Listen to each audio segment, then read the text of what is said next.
I shouldn't talk right now.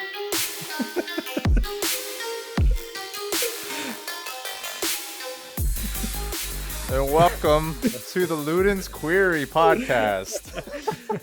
That's a good Off to start. a great You start. ruined it. You already ruined it. I ruined the intro song. That's it. All right. Thanks for listening. Let's start over. That's just my Mojocritical mind just working. It's curiosity. If you are curious, it's Harris Heller Stream Beats. So if you guys are interested, Okay. Alpha Gaming. Yeah. Or Senpai Gaming, I should say. Yeah. All right. Welcome to the Ludens Query, everyone. This is our first official podcast as the Ludens Query. Mm-hmm. And this is something new for us. This is going to be an exciting adventure, an exciting endeavor for all of us as content creators. And I think it's going to be something that'll blow up. We're going to concentrate on putting out the content and, just have a bunch of discussion about games. Yeah. So we hope. Yeah. All right, so let's introduce ourselves. I am Mojocritical, and we have here TheHybridGeek. Yeah, TheHybridGeek, Timotheus. Yeah, back. I'm so glad we're back here together. So, and BaconBeercan over here. BaconBeercan, what's up? BaconBeercan over here. All right, so today we are talking about Ludens. And what is Ludens? So what is Ludens? Yes, tell me. What is Ludens? Oh, this is going to be Oxford Dictionary here. This is going to be an interesting discussion. So just to give some context, we were thinking as a group, what are we going to call our podcast? If you watched our previous podcast, we didn't even have a name. And we racked our brains for a couple weeks just trying to figure out a name. And me and Bacon here are huge fans of Hideo Kojima. And if you are also a huge fan of Hideo Kojima, you will know that his latest game, Death Stranding, has a lot to talk about Ludens. So whenever I brought up the idea of what our podcast name was going to be, I always came back to wanting to put Ludens in the name. And eventually, through a lot of trial and error with the name, we came up with the Ludens Query. Yeah, and I'm actually pretty happy with it. I'm ecstatic about it. It's a dope name. Have you seen our logo? It's amazing. Okay, so we're gonna get into what is Ludens today, and everything dealing with that in terms of what that means for gaming, people, and culture in general. But before we get into that, we'll just get into the groove of things and just catch up as gamers. So start off light. We don't want to jump straight into a deep philosophical discussion. So to start off, we're just going to talk about games. That's why we're here. What have we been playing? Yeah, that's what we're here. Yeah. What have we been playing? Yeah. So who wants to start? What have we been playing? I think Mr. Beercan there has been playing some interesting that is old school true. games. So I think you should start first. So I guess for me, what have I been playing? Well, since I started streaming, I kind of want to explore some of the older games. So I went back to play an old Saturn game called Dragon Force. A lot of the games you're going to bring up, I have never heard of. So that I won't go too much, into detail. So, best way, just watch my archive, watch my stream. You'll find out. What's that stream? Twitch.tv at BaconBeercan. Yeah, BaconBeercan. BaconBeercan. Yeah. Just slid that plug right there. So, and then another game I played was Castlevania Symphony of the Night.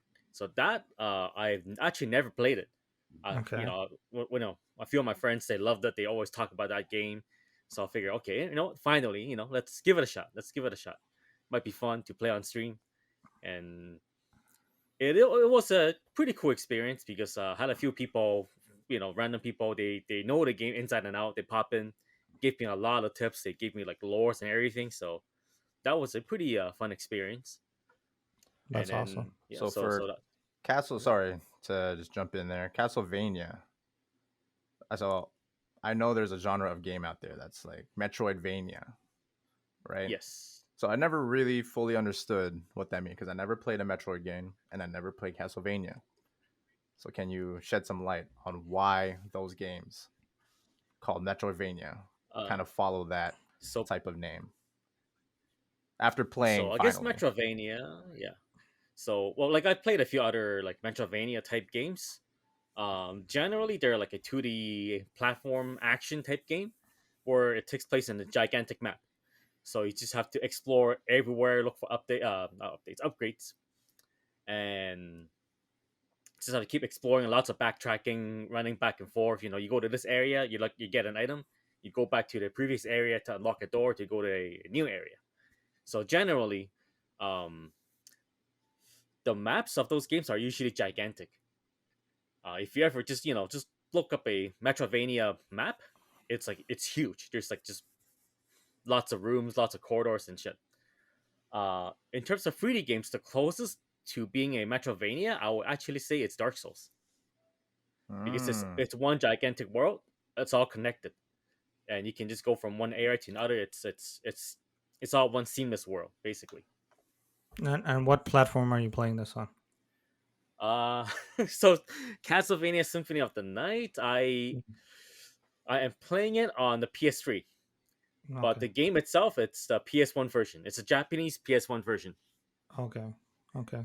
So apparently, I heard people saying if there's some differences between the Japanese and English version, but I don't know what differences there are. Yeah. Right. So I just Because played you it, only and played the one. yeah, that was the only one I played. Yeah, yeah. Okay, so what other games have you been playing? And after that, I went back to play Dark Souls. I did a fist Of weapon course. run, Of course, of course. so that was kind of fun. And then now I'm playing East Oath in Falgana. That's another older game, I guess, that I've never played. Like I played Mm. some of the newer, I guess both older and newer East, but that one specifically I never played. Um, Mm. People tend to say that they usually say that it's one of the best, if not the best East.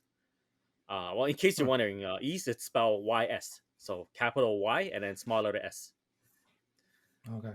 Yeah, so Okay, it's okay. basically it's like another action game. So think of it. The best way to describe it, it's think of Zelda, but more emphasis on action, Hmm. with Okay. some kick ass, like J rock music in the back. So Nice. that's the selling point of those games. Awesome. Yeah, it's not very well known Why did you outside of wanna Japan. Hmm? why did you wanna go back to these games? And how does going back to them now that we're at the eve and, kind of beginning of the next generation, how does that make you feel about going back to those games? It's honestly, I still enjoy it. Like obviously graphically, it's night and day. Mm-hmm. But at the same time, like I guess since I grew up with like I don't want to say shitty, but retro graphics. I grew up with retro graphics, Mhm. so my transition back to those games, that's a lot easier. Yeah. So it's not as off-putting. Whereas people who grew up with like PS2, PS3, and you tell them to go back to pixel art games, and it's just kind of weird, right? But then again, Right. there's a lot of indie games these days that uses pixel art, right? So I feel like it shouldn't be that big of an issue. Yeah. I used to work with I was a manager at my previous job, and I had a kid there, and he was all into like all the old games, and he was like 18. Like he was just all Nintendo, like Sega. Like he would literally go on weekends, go to flea markets and stuff like that, buy all the old games and stuff like that. And he didn't really grow up with that. He just got interested into it and Mm-hmm. started playing them, right? So and then we see Minecraft, right? Kids are into Minecraft too. Oh So yeah, it's that's like true. if they're really into if you're really into it, and I see a lot of indie artists nowadays, they like you're saying, they try to mimic some of these older type of Mm-hmm. games just with newer engines, right? But a lot of people like that. Kind of goes to show, like, it doesn't matter what the graphics are, as long as your gameplay is good, Exactly. right? Yeah, they're Storyline or The yeah people, there the always be an mechanics. gamers, audience. the Yeah. players will play the game, Yeah. right? So yeah, like for me, like I think you kind of asked like why I wanted to go back to these games. I guess the main reason it's now that I'm streaming, I kind of want more people to be aware of these games because they Mm, are, Mm, especially East, is not mm, very well known in North America. yeah. Like not many people know about it, but yeah. it's like it's a like to me that's like it's a hidden gem. It's a really like that franchise is really good, but sadly Hmm. it's not that popular over here. So that's the I guess my main purpose of playing those games. That's Okay, cool. okay. Yeah, yeah, yeah. And that's all the games you've been playing so far? So far, pretty much. And then actually, well, I was playing some weird dumb game on the Switch. Uh, something called like Consider It. It's just a bunch of mini games. Like the game presents a bunch of like weird situations, and within like 5 to 10 seconds, you have to decide what to do. And Mm, basically do the right thing. nice. It doesn't Wait, really what game make is that? sense. It's called Consider It. Consider It on the Switch. Consider it? Consider It. Yeah. Interesting. I never heard of it. Yeah, like It just came out or something? it just came out. It's some weird Japanese game. Like Oh, you can get okay. it in English as well. Oh, You can get it in English. But the thing is, the reason I found out about this game is I saw some VTubers playing it. I was like, oh, this looks kind of funny. oh So boy. I picked it up and played it. It's pretty funny, man. BaconBeercan and his VTubers. Yes, yes, It's a I love man them. of culture right here. I Yeah. love them. The man of the world. Man of the Well, world. thank you for sharing, Bacon. All right. And one more question. So now that's all the games that you are currently playing. What is a game that you look forward to playing? Next game I'm gonna play will most likely be Monster Hunter. Monster Hunter Rise. Well, that's coming out this Friday, I believe. Oh, okay. Um, so that's something I'll be looking forward to. Originally, I was looking forward to Guilty Gear as well. That's supposed to come out next month, but that got delayed. Strive. Strive, yes, Guilty Gear Strive. Uh, So that got okay, delayed. okay. So not much I can do. That's fine. Okay. But yeah, that's pretty Nice. much for now. All right. I guess Hybrid. yeah. You're up to bat. What games have you Um, been playing so far? so I'll kind of go over like the last couple weeks, I guess. Yeah, recently, Um, yeah. yeah, I think so we had the free to play game and you were playing a bit of it too. Remnant from the Ashes. I started that. I'm only 3% in, but I went in and played a little bit of that. It's interesting, intriguing storyline. Um, I'm I was a really big Stargate fan, and that kind of gives me some Stargate vibes with it, story wise. So I like that. Played some Jurassic World Evolution. It was a game I played back in when I was in LA. I played the beta that they had there. I grew up with Jurassic Park. I love Jurassic Park, so it's a chill game. I literally have it open while I'm doing work and just like Hmm. set something to build, and it's like a Sims kind of thing, right? So you can build your park while you're doing other things. So it's really like that chill kind of game. Outriders demo. We talked about this in the last podcast. Right. Yeah, yeah, yeah. Uh, was liking that. Yeah, really, I was really intrigued by the game. I'm hoping that it turns out really well, and I'm probably be my first game I'm going to buy this year. If the reviews turn well for it. And then I've been just doing some fun stuff. I want to be better at like different battle royales. So I was like dabbling with some Fortnite and Warzone the last little Oh, while. okay. Oh, So Trying to uh, expand your palette there, eh? yeah, so like Fortnite I did the other day. I got like 7 kills in one game. Like today I played Warzone a little bit. It's actually surprising me because I like the journey I've gone on in getting better at FPS games in the last 2 years. So I'm actually doing good in them. It's kind of surprising me. So I'm kind of liking that aspect. So I think one on a streamer aspect like my Twitch, I want to kind of continue to brand myself with the battle royale kind of thing, Hmm. because I just enjoy it. I like the adrenaline push. I like the mechanics and strategy and all of that all in one. So it just kind of fits how I think. So I'm really gravitating to that. And then yeah, I think oh, and then I usually on my phone I play Legends of Runeterra, which is a mobile trading card game. So it's actually League of Legends, but in a trading card game. Honestly, it's I played every type of trading card game, and like Magic the Gathering, Yeah. Yu-Gi-Oh. What's the other one I've played quite a few of them. Like the Skyweaver is actual one I've game. played. Yeah. League of Legends. No, like the you got the cards and you The, like played No, Yu-Gi-Oh I've or actually never really played cards. I used to be fascinated with Yu-Gi-Oh. My sister and I oh, back in the okay. day, So you're we talking used to about just watch like that. the video the, game versions. the video games. Okay. Yeah, yeah. So I've only played all like the video games. Yeah. Okay. So Um, I have the actual cards, so yeah. Like I have some cards, Of but course, I BaconBeercan has the cards. in one of those flip books, the flip What? books. Yeah. It'll be an easier question for Bacon to tell you what he doesn't have a What he collection of. hasn't played. what don't I have? That'll be a much shorter Um, list. Yeah. But I played Hearthstone as well. So like I played a lot of different ones. So it's like my kind of chill game that I like to play, and Runeterra I think is one of the best in my opinion. So yeah, that's kind of me right Okay, now. and what about a game that you are looking forward to playing soon? Well, it's Or- all in contingent on me getting the PS5, which I'm hoping soon. Okay. But it'll be Horizon for sure. The Horizon. I'm saying Horizon 2. I know that's not the actual Forbidden name, but West. Forbidden West. There That's we go. what. Yeah. I always mix it up with Frozen Wilds, so as like kind of thing. But yeah, I really Horizon Zero Dawn was like my favorite like game of PS4. I think so. I think like I'm really anticipating it for PS5 and Outriders. I think that turned out to be a game that I'm interested in.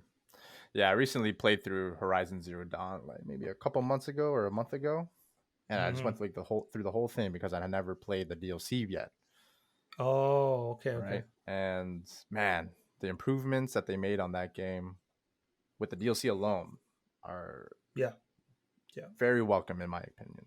They've tackled a lot of issues that were plaguing the previous game that I think kind of distracted from the experience overall, which were the dialogue animations, the facial animations that when you're talking to the NPCs and you have the dialogue going, it's so zoomed in on their faces, so you can see all the animations, you can see, what their body language, and it felt very robotic, and you can see repeating animations for different NPCs, and Yeah. it just you kind of get unimmersed in the experience when you see something like that. But in Frozen Wilds, like they definitely upped the animations for that.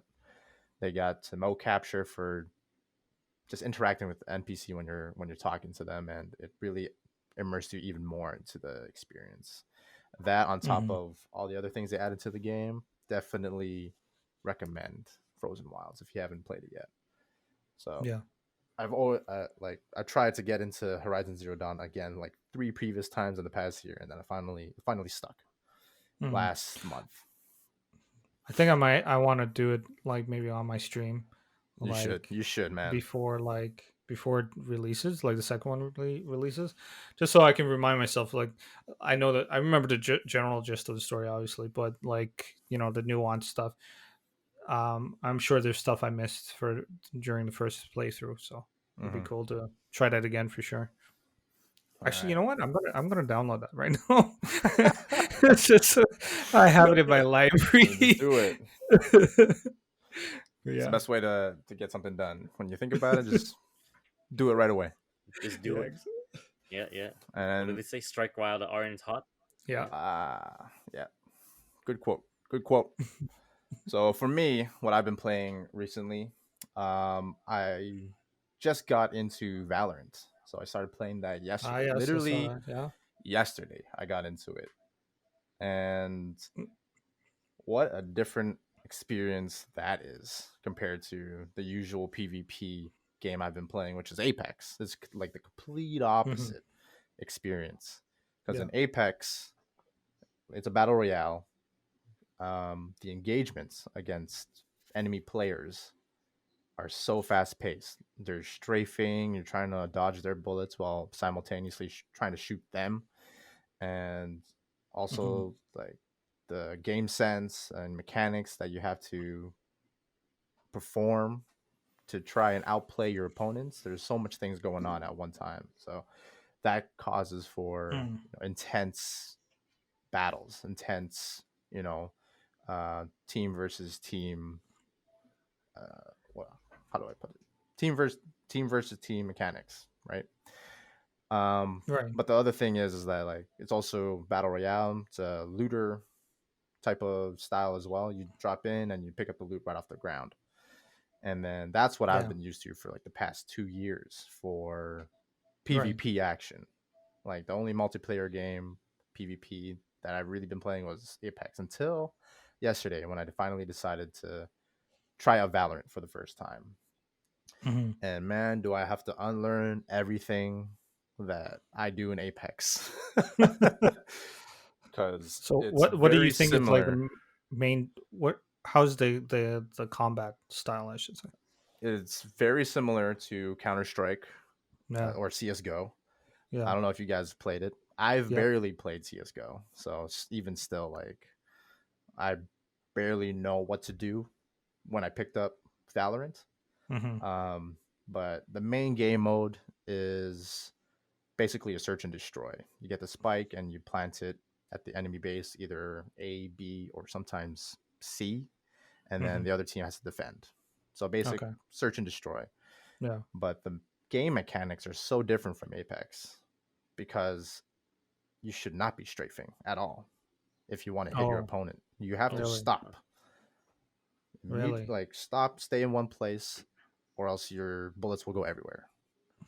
So it's such a like a slower, more tactical approach to the combat, Okay. and it can be very intense as well. Even though it's Okay. slower, it's just more suspenseful, I'd say. Okay. So still like a hero shooter, right? Like I Yeah. think your thing's So kind of similar to Overwatch. Like each hero has mhm. Yeah. their own ability, or even Apex, right? Yeah, Everyone yeah, Yeah. has yeah, like different exactly. So abilities. it's Okay. basically CS:GO with hero shooter mechanics, Mm. but the shooting mechanics are definitely the main draw of the combat. It's just like additional abilities you can use to have a tactical advantage or utilize as a team Mm. altogether. I am so trash at that game. It is crazy. It is very humbling. Huh. I was streaming it last night, and in the first 20 minutes, I got some good games, and it just went downhill from there.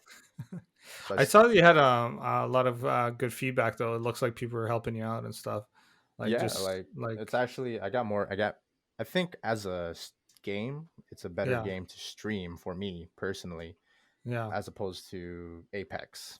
Okay. If I'm going to stream a multiplayer PvP game, Mm. because in at least at this point in Valorant, the objective is to win 13 rounds. The first to 13 rounds wins, and each round lasts I think like a minute and a half. Okay. So Okay. right now I'm very trash, so I could die, and that means I'm not in the game. Yeah. So in the downtime, I can just like chat with the people in my stream and catch up with them. It's very consistent. It's very balanced in playing the game and also interacting with chat. Because sometimes when I'm playing Apex, like I'm very concentrated on Apex, and sometimes I just miss the stream. I miss the chat for like Yeah. Yeah. Yeah. 5 minutes, 10 minutes, right? But I like the aspect of that in Valorant as a game to stream. Also, like I've thought I wouldn't like that aspect of it because like okay, as soon as you die, you're not playing. What's the fun in that? But like you just can't wait. Right. Once you die, you just can't wait to get back in there and try to go at it at a different approach. So I even in Right. just a few hours of gameplay, I'm really liking Valorant as a game I'm gonna get into. Like Mhm. I find myself like just thinking about it all day. I find myself like looking up YouTube videos how to like improve my aim. Like, okay, what's the tier list? What agent should I main and things like that. What's So the meta? You know, what's the best guns? exactly. So Let's go. I'm getting pretty into it right now. In terms of other And That's well, games, and you never know, right? Yeah. sorry, what? No, I was just gonna say, yeah, like you never know. Like once you get good at Valorant, you might be able to take some stuff from that game into Apex, right? Yeah, That might exactly. improve your skills there too, right? But it's interesting because like it's the complete opposite way of thinking when you're in combat. Like I was saying before, in Apex, you want to keep moving, you want to keep strafing. Yeah. In Valorant, Yeah. you want to turn the corner and stop, and then you gotta make sure you hit the person in the head first, or else like they get you immediately. Sometimes you turn a corner Yeah. and you're just dead. You don't even know what happened. You don't even know what hit Yeah. you. It was such a different different gameplay aspect to it. Plus, the time to kill is shorter, right? So you have Way to short, like you have one to bullet to navigate the that as head, well, right? one bullet, Yeah. and you're dead. Whereas in Apex, like you can shoot someone in 10 times in the head, and they're still up. But yeah, so that's what I played yesterday. Some other games I recently picked up. Remnant. I've been slowly, like you, Hybrid. I've been slowly getting into that game. I really like that game as a Dark Souls fan, Bloodborne fan. Like it has that type of draw to it. Like it has the challenge. It has that in terms of the boss fights. It has that same kind of repertoire of or kind of approach where you go into it. It's very difficult to beat that boss in the first try. You got to go into it, die a few times, but after each time you learn the mechanics of that boss and approach it a different way to kill that boss. Yeah. And then afterwards, when you kill that boss, you get something cool that you can use to mod your gun or get a different gun altogether. It's very similar to like Dark Souls in that sense. Like you get the boss weapons or the boss mods. And I really like that aspect of the game. Outriders. Awesome. I've been playing the demo. Actually, let me stop here. Visually, Yeah. like in Remnant, like the weapons and gears, do they look like like better, like, or are they still relatively like realistic looking? In Like terms from of what I played, like in terms of like visually, like the cosmetic, fashion shows, cosmetics. So like do the gears look good? They definitely changed. I haven't gotten too many boss weapons. I'm still pretty early in the game, but I've gotten one boss weapon so far, and it's definitely dope. Okay. And then the things with the mod, or the mods, is that it changes the look of the gun. Like a specific mod or certain type of mod will change the look of the gun. It actually looks like the gun has been modified. In some games, like the mod is just a internal thing. Yeah, it's just like something you add to the gun, like a gem or something, and it adds a perk or whatever, but it doesn't change anything about the look of the gun. But in Remnant, it does actually change its look, and it looks sick. Yeah, recently beat a boss in that game, and then I was super excited to like, okay, what is this going to give me? Is it going to give me a weapon, or is it going to give me a mod? Gave me a mod, and it gave me a mod that looks different from all the other mods that I've collected so far. So I'm really excited to like get deeper into the game and see what it has in store for me in that sense. I've been playing Outriders as well. Definitely promising. Lots of potential there. Pretty excited for it to come out, but I think I'll hold out till some reviews come out for it. See how the reception is. Yeah. Same here. What else? Yeah, I was worried about that game. Where it's cosmetic wise, same with Remnant, because you're going like, man, is it always going to look like post-apocalyptic? Like, like I don't know. I was curious as well. I played a little bit of Fallout. It was like that. Yeah. I was curious enough to want to grind out the legendary that you can get in the demo, because it's possible to get the legendary in the demo. You just got to grind for hours. So I tried the grind, and after like 2 hours, I'm like, okay, I'm just gonna look it up, because I can't wait to see what the legendaries are gonna look like. So I looked it up, and whatever you've seen so far, does it look good? Whatever you've seen so far in the demo is completely different from what the legendaries look like. I'll say Okay. that. Oh, okay. Okay. Completely different. Okay. That's promising. That's good. I will also add that you've probably seen something in the demo that looks very similar to what the legendaries will look like. But for all the loot that you collect, it is completely different from the legendaries. Okay. Okay. Alright. So That's good. I am hyped to see all the other legendaries that you can get in that game. That's why I'm just waiting to see if okay, reviewers tell me if it's good. If it's good, I'm getting it. Yeah. The main thing is the end game, right? Like, I want to know what the end game is like. Like if it's if it's good or if it's just kind of bare bones, Yeah. So I think that's the deciding factor right now. All right. And then a game I am looking forward to is Returnal on the PS5. Returnal, I'm actually pretty Returnal.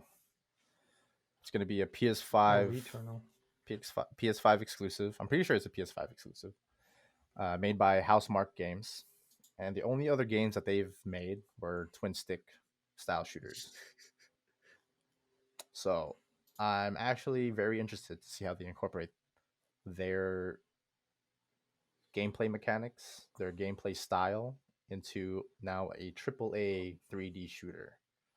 Because all I've ever seen from them was like twin stick, kind of arcadey type of games.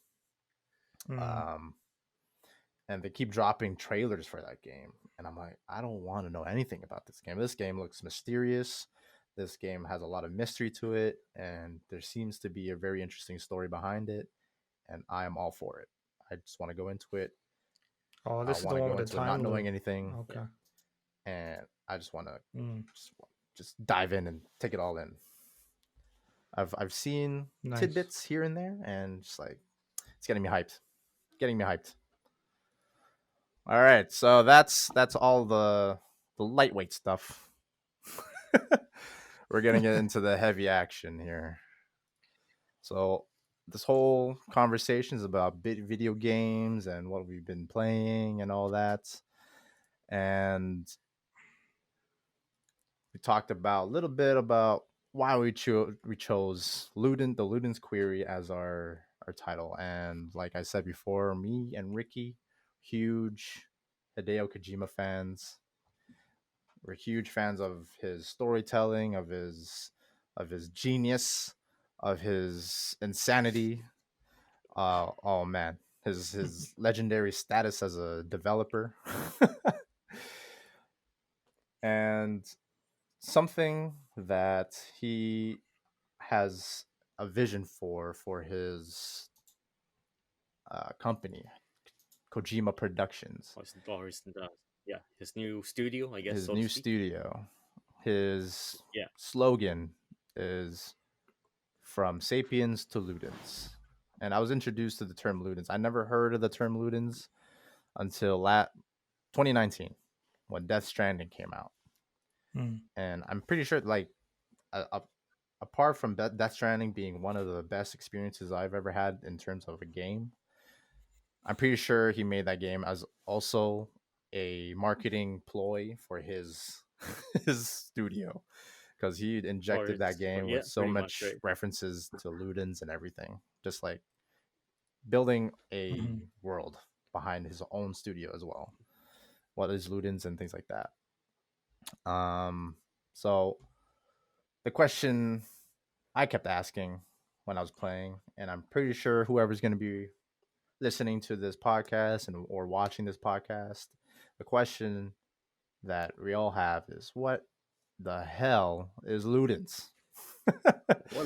Before I even get into talking about now, before I even get to what it actually means, I want to know what Hybrid thinks Ludens means.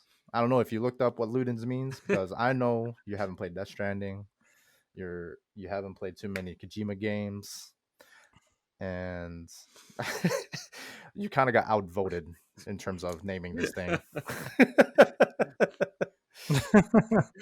No, I'm trusting you guys on this one. No, I guess the Ludens comes with play, I guess, but I don't really know what that means. but I like you, I haven't heard of the word before. I'm Mm-hmm. usually into old language and like Latin and stuff like that, so I'm surprised I haven't come across it. But Mm. um, I'm curious to know what it fully means. I'm trusting you guys on it, so I didn't really fully like look into it. But I for love what you the guys amount of explained trust you put and into us. the, the You named this philosophy whole behind it, podcast around this whole philosophy, Yeah. and you kind of just like, okay, yeah, that sounds cool. We're gonna do it. I better have some thoughts on it afterwards. Or else- All right. So I have Wikipedia open here. I also have my own take on it, Mhm. but I'm gonna dive into what it means based on this Wikipedia page.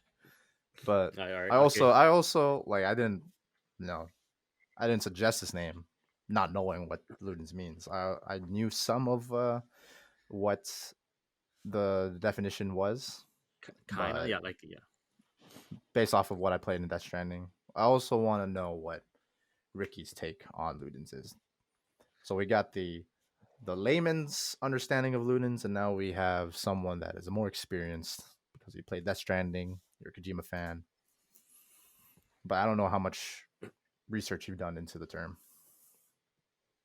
Not much. I just kind of quickly looked into the meaning of it Mm-hmm. because, as far as I understand, it's like it means to play, right? Or someone who plays, which Mm-hmm. in Mhm. terms, it's what shapes our culture. Mm-hmm. So that's that to me. That's the most important part. You know, it's not just playing, but playing Mm-hmm. that shapes our culture. And this whole action, it's free of everything else. Right. We're not, it's not influenced by by profits or income or anything else. It's just purely Mm-hmm. for the sake of yourself. Right. It's in a sense, it's basically that's what entertainment is, right? So it's not just video games. It could be card games or just playing in a playground or anything. Just the act of playing and how that shapes Hmm. or how that creates our culture. So Mm-hmm. even think of like movies or music, right? That's people quote unquote play music, right? So that in terms shapes our culture too. So to me, that's I guess the essence of what Ludens is. It's just basically us engaging in activities that we enjoy, which in turns create a unique culture to Mm-hmm. ourselves. Mhm. Right. Right. So that's kind of my take on it, or that's all how I understand it, I guess. Mm-hmm. Okay. So now we got the All right. layman's understanding. We've got someone who has some experience with Kojima's kind of vision. So now we're gonna go into the internet and have the general The consensus Wikipedia. of what Ludens is. What does it mean? What does it actually mean? So Homo Ludens. So you might think that sounds familiar to something else. That's similar to Homo Ludens. I'll go into Kojima's thoughts on it, but basically, Homo Ludens comes from a term that was coined by a Dutch historian and theorist or philosopher named Johann Huizinga. And he wrote a book called Homo Ludens. And it basically talks about a little bit of what Ricky said. In essence, the book talks about the play element of culture. And whenever you hear the word play, you might just think of like, just games and It's like kind of non or just consequential like yeah, activities, things like that. But the amount of or weight or put into that non-productive word, activities, right? yeah, and Yeah. the weight put into that word is very heavy in terms of what this philosopher, this theorist, is trying to talk about. Um, Ludens comes from the Latin term or Latin word ludus, and ludus has no equivalent in English. Like, it's just a consequence of, you know, when you hear play element of culture, you just think it's very insignificant because playing doesn't seem very productive, or it doesn't sound like Mhm. it does anything to advance society. It's just playing. It's just like, okay, you go to school, it's recess time, it's time to play, and then once you're done there, you come back and you actually have to do something productive with your life. But interestingly, ludus, the term ludens comes from ludus, and there is no English word to that is equivalent to ludus, as it simultaneously refers to sports, play, school, and practice. So I'm not sure if Kojima even like read this book, but I'm pretty sure he did. I'm sure he did. I'm sure he did. I've skimmed this Wikipedia page, and apparently this book. I'm curious myself. I kind of want to read it. I have it here actually. I've seen in this Wikipedia page that this book is actually very popular in terms of learning the study of games, or they call it ludology. And basically, I think this is maybe one of the staples in terms of game development or game creation.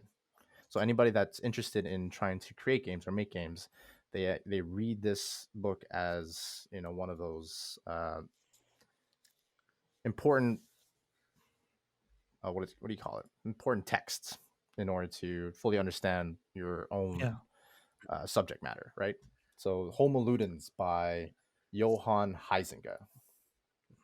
So I've actually managed to find it on a Yale website. So I guess you can almost say like devs are using this book as it's like, you know, they're using it as like kind of like a waypoint for how they want to approach game developing, right? Right. You know, it's not, you know, it doesn't dictate everything, but at least kind of gives them a somewhat, you know, brief idea of what they want to accomplish, right? Right. So I'm pretty sure in Death Stranding as well, the game itself, it even has reference to this book. Because I think I remember even reading this guy's name, Johann Huizinga, in Death Stranding. So it must be important enough and have some element of truth or relation, or be able to resonate with for Kojima, because he basically put his whole vision of Kojima Productions to hanging on this term Homo Ludens.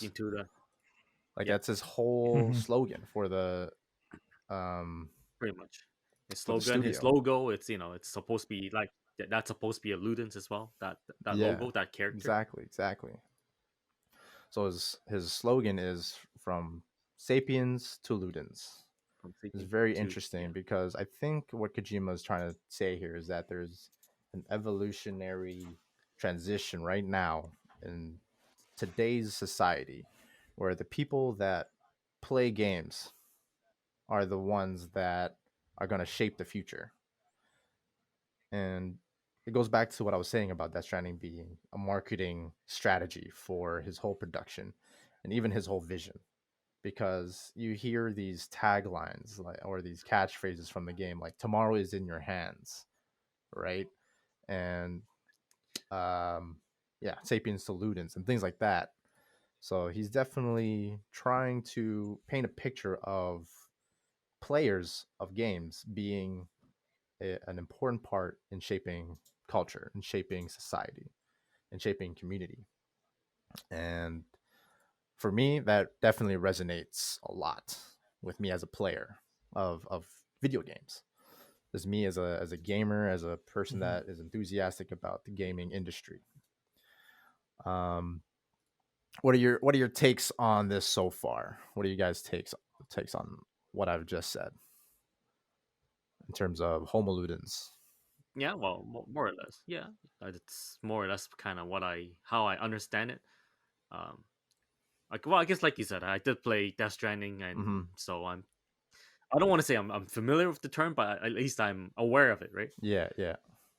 So if anything, I'm more curious about Mr. Hybrid over here. Yeah. What do you guys say? I think it's stuff that I've been saying for a little while in the way I want to convey how I play video games. And again, like I was talking about this in our first podcast about taking away the stigma of playing video games, and not taking away the stigma just from people that don't know video games, but the people that play video games. And I think we gotta come to a point where we need to change the way we look at playing video games. And I like, Ricky, how you put it, where we play music, or we play a sport or something like that, and people put in energy into it. And anybody that plays a football game or they play a basketball game, there's a point that transcends I'm just playing for fun, when I'm also playing for I'm learning other aspects in that game, right? We don't just see basketball as someone just playing basketball. We don't say, oh, they're just playing basketball offhandedly, right? We say it with some background behind it. We're saying that there's some end game with that, right? So when we say that there's we identify there's teamwork, we identify there's confidence building, we identified that there is physical fitness that comes into it and pushing yourself up to the next level. This is why we watch Olympics, and why it has been a fascination since the Romans and the Greeks, right? Because it was something that people wanted to see what was the physical limit of someone, and seeing what was the competitive nature of the human race when it comes to athletics and athleticism, right? So when it comes to video games, I think uh, you know just the fact of us changing our mindset of you know how we play, and what does it mean to play. And I think there's different, like, as you get older, and as you from a kid to getting older, you realize there's different nuances with that. um, and I like that Ludens kind of um, like, I just skimmed over the book here, which is interesting. I sent it to you guys. It's a 266-page book, and it's actually on the Yale website. So, and it was written in 1942. So, like, it's pretty like substantial when it comes to that. But it's funny when you read it; it doesn't read as something old. It does read as something modern, which is interesting, because it's talking about how nature, we see lions, and you watch any National Geographics and you see lions growing up, or any of these animals growing up. One of the crucial part, as you'll always hear from scientists, and like the narration from when you're watching National Geographics or anything like that, they will always say how the cubs are playing with each other, and that's how they learn to hunt, and that's how they learn to live and survive, right? So, and you even talked about it, Moses, where the kids playing in recess, and we also notice, like, even as my son, I know that there's an integral part of him playing is part of him growing up.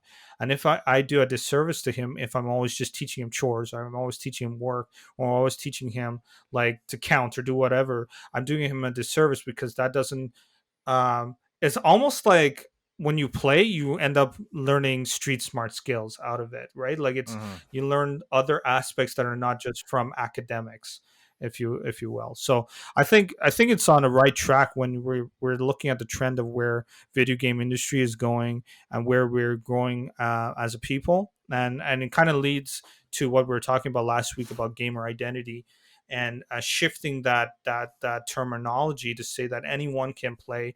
It doesn't matter who you are, and that you can learn from different aspects. You play different types of games and still have an enriching life, if you will.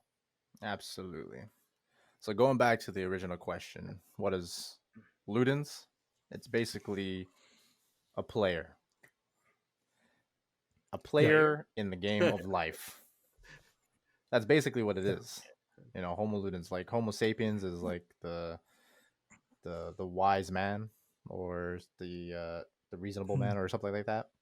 Whereas the Homo Ludens is the man that plays. The one who plays, that which plays, right? So I Hmm. definitely understand it as a player in this game that we call life. Whenever you hear people like, I'm winning at the game of life, or just trying to survive this game of life, like, that's what it is. We are all players Hmm. in this game. We are Ludens. Maybe Hmm. that's like That is a that is the mindset we should mhm, approach life with, right? Just try to enjoy, try to have fun with it, right? mhm. And in doing that, I guess that's why we're doing this shit, right? yeah, yeah, and doing that, like, when you're having fun, and not even fun, but like, it's something that I feel like play is not only just fun, but it's it's something developmental. It's something that teaches you important things, like what Tim was saying. It's like, for lack of a better term, we're calling it street smarts.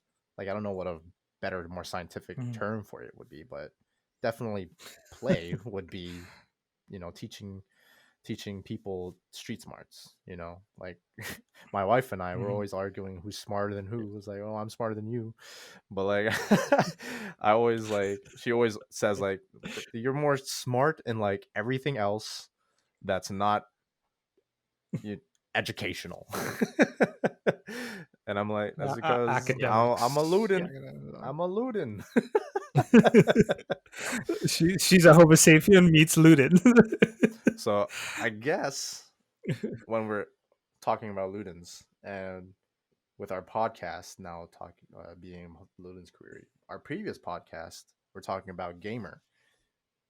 Is that an identity, or is that even a term that we can call people that play games? Right. I guess the better term now that we've understood what this means is they're Ludens. Mhm. So it goes more into just like, this is a person that plays video games. No, this is a person that Yeah. uh, is a player, and it doesn't even necessarily just mean video Mhm. games. He's a player, or they are a player. She is a Mhm. player in Mhm. uh, whatever endeavors that they are trying to achieve. What gives them a drive and things like that. Yeah. So that is what is Ludens. Ludens is a player, simply put. And there's so much that Awesome. even goes into that one word, player. And that's why we want to use this as the name of the podcast, right? Mm-hmm. Because there's so much to explore. Exactly. Just And on the concept of play, right? Or, Mm-hmm. and then or for those that don't player. know, query is a question, so we're questioning the play. Questioning the play, the act of The playing, act of playing. basically, or the players, Yeah. This is a genius name. So it's Genius. yeah. It- Kojima would be proud. Genius begets genius. So the thing I really like about Oh man. Ludens, and like the root word from it, ludus, is that word has no English equivalent. And that's how like deep that word goes. Like, it refers Mm. to sports, play, Mhm. school, and practice, like learning and the act of practicing. Mhm. So that's like everything that anybody ever does, right? Like, Mhm. when you're growing up, it's just natural to want to play. Like, I'm sure you see your Yeah. child, Titus, like, they're just Yeah. Titus is just roaming around trying to look for something Yeah. to trying to fool around with, To or play with. play with. Yeah. Yeah. Yeah. I think we, as people, we see play as something so insignificant. Like, we equate it to Mm. childlike activity, but like, I think it's something that we need to Mhm. start thinking of something more important to It's much more. society, Yeah. because that's how children But learn, I think right? yeah. Yeah. Yeah. And I was just gonna say, like, and a lot of people, I think there's some studies are saying that people, especially kids, they learn the quickest when they're playing Mm-hmm. Mm. compared to in class, right? Or in front of the book. It's when they play or when they engage in activities they like. That's when they absorb the most amount of information. Yeah. Yeah, I noticed that with my son. Like, if we sat him down and we try to teach him a word, he doesn't necessarily would sit down there. He'll fidget, he'll do whatever, right?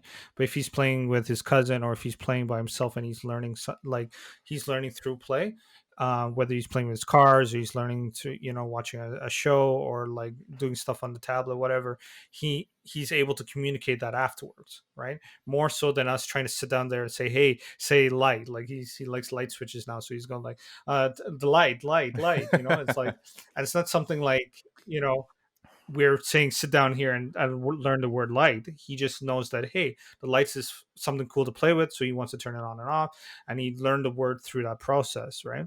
So I think, and I think, yeah, we learn through that play. I think we need to have that childlikeness and that child wonder, I would say, when it comes to discovering something new. And that's what's the advantages when a kid is playing. They're full with wonder, right? You take them to the theme park, you do something else that is new. And I think as adults, we need to find that wonder, that ability to say, what is something new, what is something fresh that I'm doing right now, that teaches me something else. And like, to play is not always easy. Like we play games, you were talking about Dark Souls earlier. Like that's not it's not fun in that moment. But when you achieve that breakthrough and you figured out, hey, I got this level through or whatever, and I feel that breakthrough. And I remember you sharing a little while ago about that also taught you how to push forward in life with certain things, right? Mm-hmm. Because hey, I may fall down several times. Like my quote is like, hey, the man that falls 7 times, but he keeps on getting up, right? It's like you keep on that respawning and keep going after what you need to go after, right? So yeah. I think in terms of a game like Dark Souls fully makes someone a Ludens person in all sense of the word because of what you just brought up. With a game like Dark Souls, like you wouldn't even necessarily call it fun in that moment when you're dying tens and dozens and hundreds of times against one boss, right? But that is what is the appeal of that game, because it's in our nature to try and accomplish or achieve a victory or achieve success and come out on top. So in that boss fight, like you're gonna die and you're gonna fail dozens of times, but in terms of what Ludus is, referring to sport, play, school, practice, like you're learning, you're practicing, you're playing, and it is a sport, right? It's definitely a sport. Like it's an activity. It is something that you focus on in trying to achieve. You're repeating the same, you know, mechanics to achieve a goal. That is sport, right? Like in all sense of the word, a Dark Souls game is the perfect Ludens game. And I think that's why so many people flock to that type of game, because it is intrinsic. Like going back to like this sapiens to Ludens evolution thing, right? Okay, yeah, we have the ability to reason, but now we're evolving to using other things that is natural to us to advance culture, to advance society. And like as players, that's something that's huge for me. Like I think that much more gives me a sense of identity than like calling myself a gamer. That's why I really resonate with the term Ludens. Well, I just want to say that I kind of disagree on calling Dark Souls or games in general a sport. I kind of disagree with that. Really? Yeah. What's a sport? Because sports, well, like to me, it's like there's a difference between sports and a skill. So sports is one spot that really requires a lot of physical exertion, to actually perform a task. We're gonna bring up the definition. So like your typical like hockey or whatever, right? So that's why, like personally, when I look at quote unquote sports like golf or darts or pool, I actually would rather call them a skill set, a skill. Like a skill kind of similar to like cooking or sewing or whatever. Because if you want, you can easily turn sewing into a sport. You just have to you just have to inject the competition aspect into it. But if you take out the competitive nature of it, it just becomes a skill set, like darts. You're just throwing a thing. If you're not competing with anyone, it's like a skill. Or same with cooking, right? I cooking, mean, we can break this down all day if you want. We can argue. Well, that's just how I look at it. That's how I look at it. At least that's me. Let's break down your examples here. We're gonna get into a debate mode now. Sport, you call it, You call it So if I have to okay. call, What is sport? What is sport? Give me a uh, simple definition. sport, it's an activity that requires multiple physical um, How physical? involvement. Like, I guess, there's very physical, Very physical. Is very, golf a very sport? physical. Like, no, I Golf is say not it's a not. sport. Like, Baseball. Is baseball a sport? if it can play, if baseball, I'm kind of on the fence, because to me, if you can play it while being out of shape, then that's not a sport. But it's clearly defined as a sport. Is though. sumo wrestling a sport? Sumo wrestling, you can kind of call it a sport, but I wouldn't be against calling it a skill set. But people go through really rigorous trainings for any of these so, things. so that's fine. What about American football? American football, that's trash. Whatever. Oh man. I used to play paintball, and guys will always laugh at me because they never considered it a sport, even though it has exertion. If you ever watch the Russian and German teams, man, like they do like training, bro, like leg training, like arm training, like Yeah, it's like skill golf, trainings, all those type of things. So, I would actually call paintball as more of a sport than golf.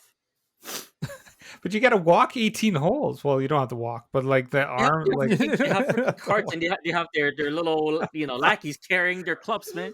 What kind of Oh, sport is that? man. Like, like an old, like 60-year-old big fat guy can play it. Like, I just cannot call out a sport. I'm sorry. I think That you're is- that is biased. not a I think sport. your bias is showing. It's not a sport. Yeah. So if you wanna, he's got strong predispositions here. no. So that's why for games, if you want to call game sports, no, I'm just gonna call it, like competitive gaming. That's what it is. Well, It's not a sport. bro, I don't know. Okay. Man. I'm gonna bring up some objective perspectives here from Google. What is the definition of sport? Okay, so sport definition. Okay, an activity involving physical exertion and skill in which an individual or team competes against another Or team. or others for entertainment. Now, So there's physical Wikipedia. exertion and skill, but I feel like sport pertains to any form of competitive physical activity or game that aims to use, maintain, or improve physical ability and skills while providing enjoyment to participants and in some cases entertainment to spectators. Okay. So there has to be a physical aspect I still, to it. yeah, there has to be physical aspect, and something that will increase your, that aspect of it, because so if you're playing darts, do you get stronger? Do you go faster? Do you get, is there any improvement? Not really. The only thing that improves is your skill. It's your aim. It's only the skill. Yeah, but your brain power is still like that's still physical exertion. Like for you to play like an esport, like you need to have mental like capacity for that. Like So that's your why hands, I categorize that as a skill set. There's some physical exertion, but not to the point. I think the Wikipedia is saying, like, it eventually improves it, right? Mhm. That aspect of it. So in terms of like maybe stamina, speed, strength, or whatever, right? That's the physical exertion of it. So Whereas, you're saying that the peak. So you're telling me that the peak esport person is not operating at a physical and skill level? it's skill. There's still some physical. Like, I'm not going to deny that, but it's not to the point where, like, it's like, high level physical exertion. No, it's more mental. It's more skill set. Okay, so how about this? Let's break this down. So, who here plays sports? Who has played sports competitively? You're talking to a bunch of nerds. Here. Nope. The most I would say is my paintball team, but that's actually no. I've done obstacle course racing. Like competitively, I no. I have not. I've not. and karate as well. I've never been a part of a sports team. I've only like just played the sport recreationally. But let's get that understood. We are not sports people. And we're talking about sports. Okay. So now that is Yeah. that is our disclaimer. We are not sports people at all. Let's talk about sports. Okay, so It's in so terms, okay. The okay, question now is we're gonna get into some esports talk. We're gonna get into esports and sports. We're gonna do competitive gaming. I refuse to call it esports. esports. That's what it's called. That's No, what we're gonna talk about. So it's trash. esports, I hate it. and sports. So I According definitely to Ricky, think it's e-skill. We're I rebranding. It's skill. I like that, man. I like that. I call it e skill. I definitely think that, again, not a sports person. I definitely think esports, esports players have more of a uh, mental skill set, and I obviously this is a very blanket statement. They have more of a mental skill set than a regular sports player because a lot of it is very mental, right? But in terms of the sports player, they obviously have a more physical skill set and not as much of a mental skill set. Of course, they still have the mental capacity and understanding of the game and, you know, team play and thinking on the spot in terms of competitive play and things like that. But in terms of esports, I think there is more to that in that arena. What do you think? I I don't think it's more. I would say that it's similar. Like being when I did martial arts for about 4 years, and sparring with someone, the ability to win in a fight is all about mentality. You know, as much as you can learn the skills and have the ability to do it, and the skills is muscle memory, right?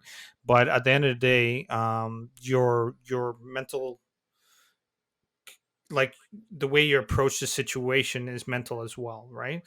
So this is why I'm saying, you know, like computers and all that, like playing video games and all that is on the same level as sports because it does have that mental acuity and the skill level, right? So some sports do require more mental acuity, some require more physical acuity, right? But like, you know, if you're doing a shot put, right, that's doing more of your physical thing. You're still using your brain with that, but that's more of your physical ability to do it. But then when you're talking about, let's say, like I say, martial arts or UFC or like even in football or something like that, you got to be thinking about those plays while you're running it, right? Mhm. So I think that sports overall is all about the mental and physical aspects. Some just require more physical, or some require more yeah yeah. mental. So, with what I said, I'm not Hmm. diminishing the amount of mental capacity you need for physical sports. I'm saying Right. is more in that arena of esports because in terms of a game, you know, sports is much more simple. Of course, there are very Mm. nuanced things in the moment plays, in the moment decisions, right? But that's also in esports. But also on top of Mm. esports, whatever game you're playing also has hundreds of other mechanics, right? Hundreds of other things Yeah. that you need to understand and fully grasp in order to be a top competitive player in that sense. The physical aspect of it is just muscle memory, Yeah. but you Yeah. need to have a very good understanding of different games. Like for me, of course, again, I'm not a sports player. I'm not even an esports player, but going into Valorant, definitely an esports game. You know, my level of skill right now Hmm. is is very low because I have no muscle memory and I don't Hmm. understand the game at all. In order Hmm. for me to really get to a pro level, my understanding of the game is miles and miles behind. But for like, a game like baseball, it's very simplistic, you know. Uh, Not as much things I to think really it depends on understand. the sport. Yeah, it depends on the sport, but what's the most Depends on the complicated sport. sport? Some sport. I'd say American I football, of can't say course. much. There's Well, so like many American things going on. football, it's interesting. American football is interesting that like there's a lot of mental thinking going on, but they can kind of pre-plan it.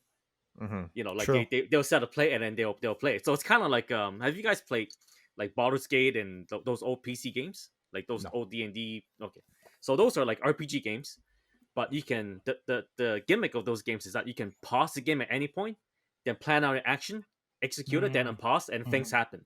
So that Yeah. it's like football. That's basically Yeah. football. But when you take a game like like hockey, or for me, like I like basketball, so Yeah. basketball, when you're when you're playing offense, when you bring the ball up to the half court, there is a lot of shit going on. There's a lot, so you have to kind of think about how to attack, where the other players are. So if one of my teammates come and set the screen, I have to go around. When I go around, I have to decide, like I have to kind of decide and pay attention. It's like, okay, the guy who would set the screen, is he gonna roll towards the basket, or is he gonna just back off a bit? So from that, I have to think, okay, I have two choices here. I can pass it to him, shoot a free, or I can go in go into the paint. And once I go into the paint, I have more options, because there are other players might come. The defense might come over and try to stop me. So when that happens, I have to think, okay, do I want to go for the shot, or do I want to pass it? So there's a lot of choices constantly, like in real time, in split seconds, you have to do. So in a game like that, I But would say, I like, yeah, like I'm sorry, like in a game like that, I would say the mental capacity is just as much as any games, because you're constantly just making mm, a lot of decisions and adjustments on the fly. So whereas Hmm. like a sport like baseball, might be a bit more straightforward, since you just got to decide what, as a pitcher, okay, let me go for a fastball, or go for a sinker, whatever, right? And then defenseman, you just stay in the outfield and just catch a balls, and that's it, right? So it really depends on the sport. yeah, I mean, I kind of agree with you, Moses. Obviously, you kind of explained it a little bit more there, because for the most sports, you have a play, right? Or you you're like you're, let's say, bobsledding or skiing or something like that, right? Like those are things. There's really rare that something pops out of nowhere, right? That you have to navigate, right? I mean, if take for instance with Apex, and we've seen some of these competitive players when they're playing, you got to think about your weapon to make sure it's reloaded. You got to make sure you have enough ammo. You got to make sure you're in the circle. You got to know where the other guys are Hmm. moving. You got to think about your elevation, right? You got to think about the gun pattern. Like these are things I was looking at a YouTuber the other day. He was talking about the different fire patterns of a gun, right? And he was saying how much the brain has to remember what each gun pattern, like how each gun shoots, right? We think about that on the fly because we played thousands and thousands of games, right? Or matches, right? So all of that you're thinking about, some of it is muscle memory, some of it isn't. You literally have to think about that, and then you have to make that split decision Hmm. at the same time. So yes, you do in basketball, for instance, you have to make those split second decisions. At the same time, you still know your play. You know you're running up the left or you're running up the right? Your mid guy is running up the middle. So and in football, like if you're the linebacker, that's all you do. You're the linebacker. Other than the quarterback, that's more likely to change up the play and figure out call the different plays. Your job is to do that job.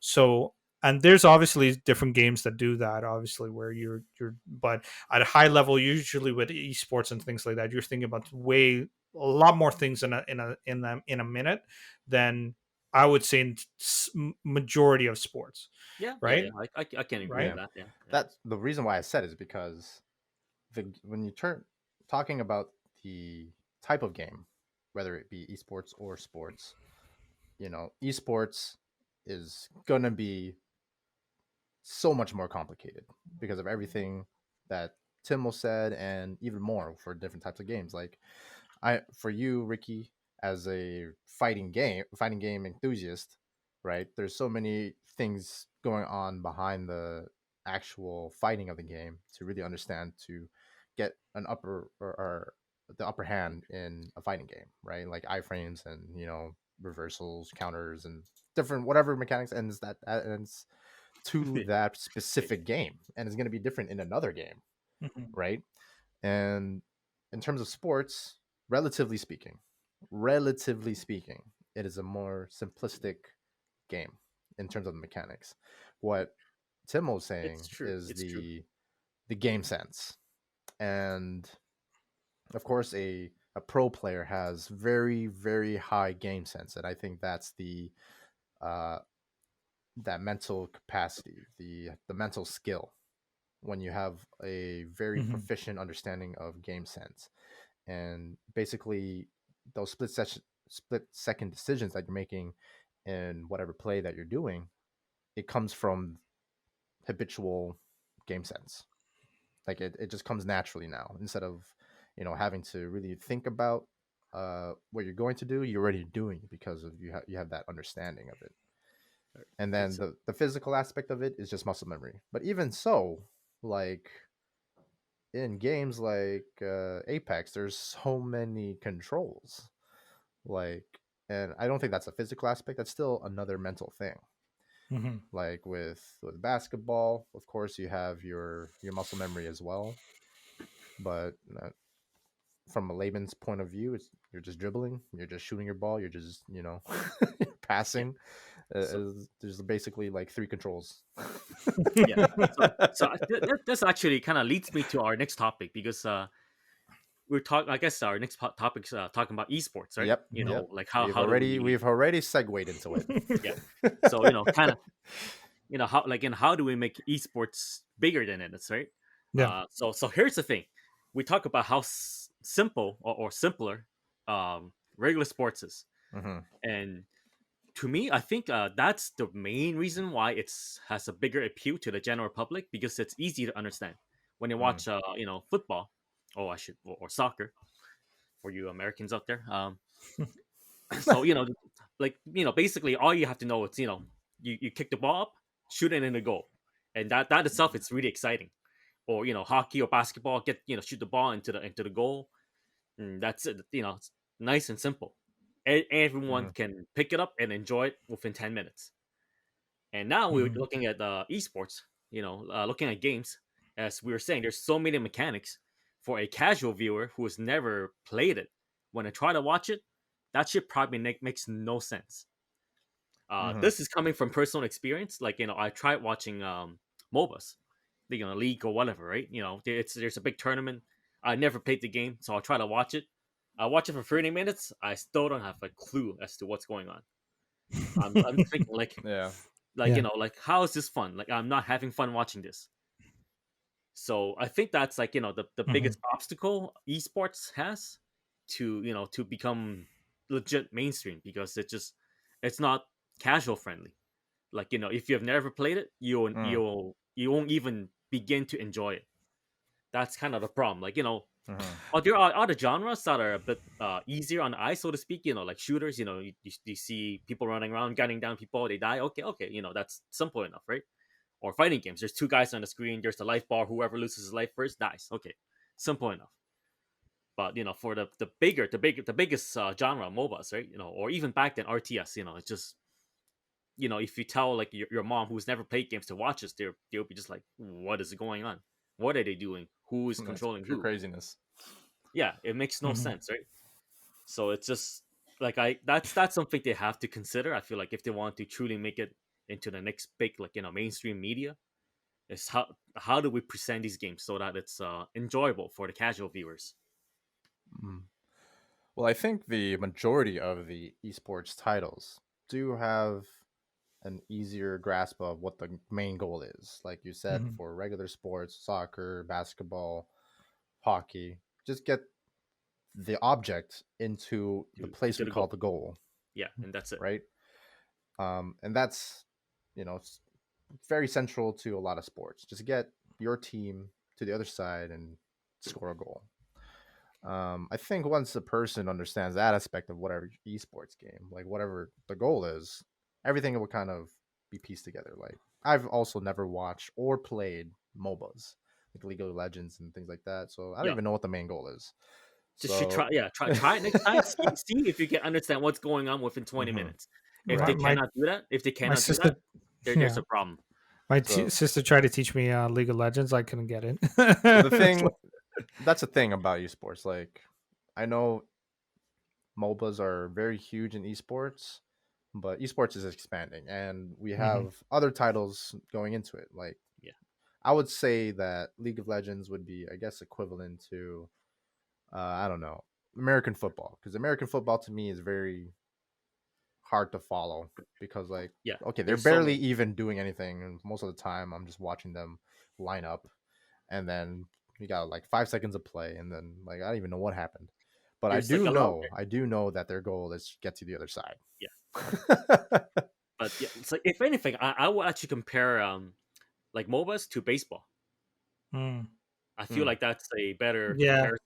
Yeah. There's just a lot of weird, kind of more like 12 vague, innings, bro. there's a lot of more like fake rules and mechanics into it Mhm. that's not apparent to first time viewers, right? Right. So like I remember first time, like I never played baseball, when I came to Canada. So I tried watching it, for the first time. I'm like how how do you score points?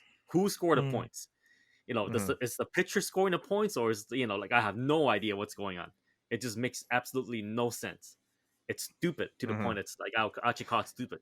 It took me like almost a month of watching it every day to understand like what the hell was happening. Like because I remember, one summer I had like nothing to do at home. There's no basketball, there's no hockey. I was all right. There's baseball. Let's watch baseball. And it took me like almost a month to completely figure out what the rules are. So Yeah. and But that's and the if thing also it about takes that long, about sports and talking about baseball. And good thing this is a gaming podcast and not a sports podcast because we're talking a We lot of get trash crucified. about sports. I think I've already offended a lot of people. And yeah, it's okay. We don't even like sports video games. So like if you're listening to this and you're triggered, it's not the podcast for you. Get out of here. You're not welcome here. Well, the thing about baseball is I agree. It's a dumb sport. Yes. Like Yes. I only like it when I'm Yes. playing it, bro. it Like, doesn't I can't watch exactly it. like it's such a boring game to watch. It is. Like And I don't any and not a sport- exciting moment would be seconds in a game that's hours long. It's Yeah. like And few and those far those in between, right? intense moments are only exactly few and far between. Like a home run and like all the bases are loaded and you get a home run and score three.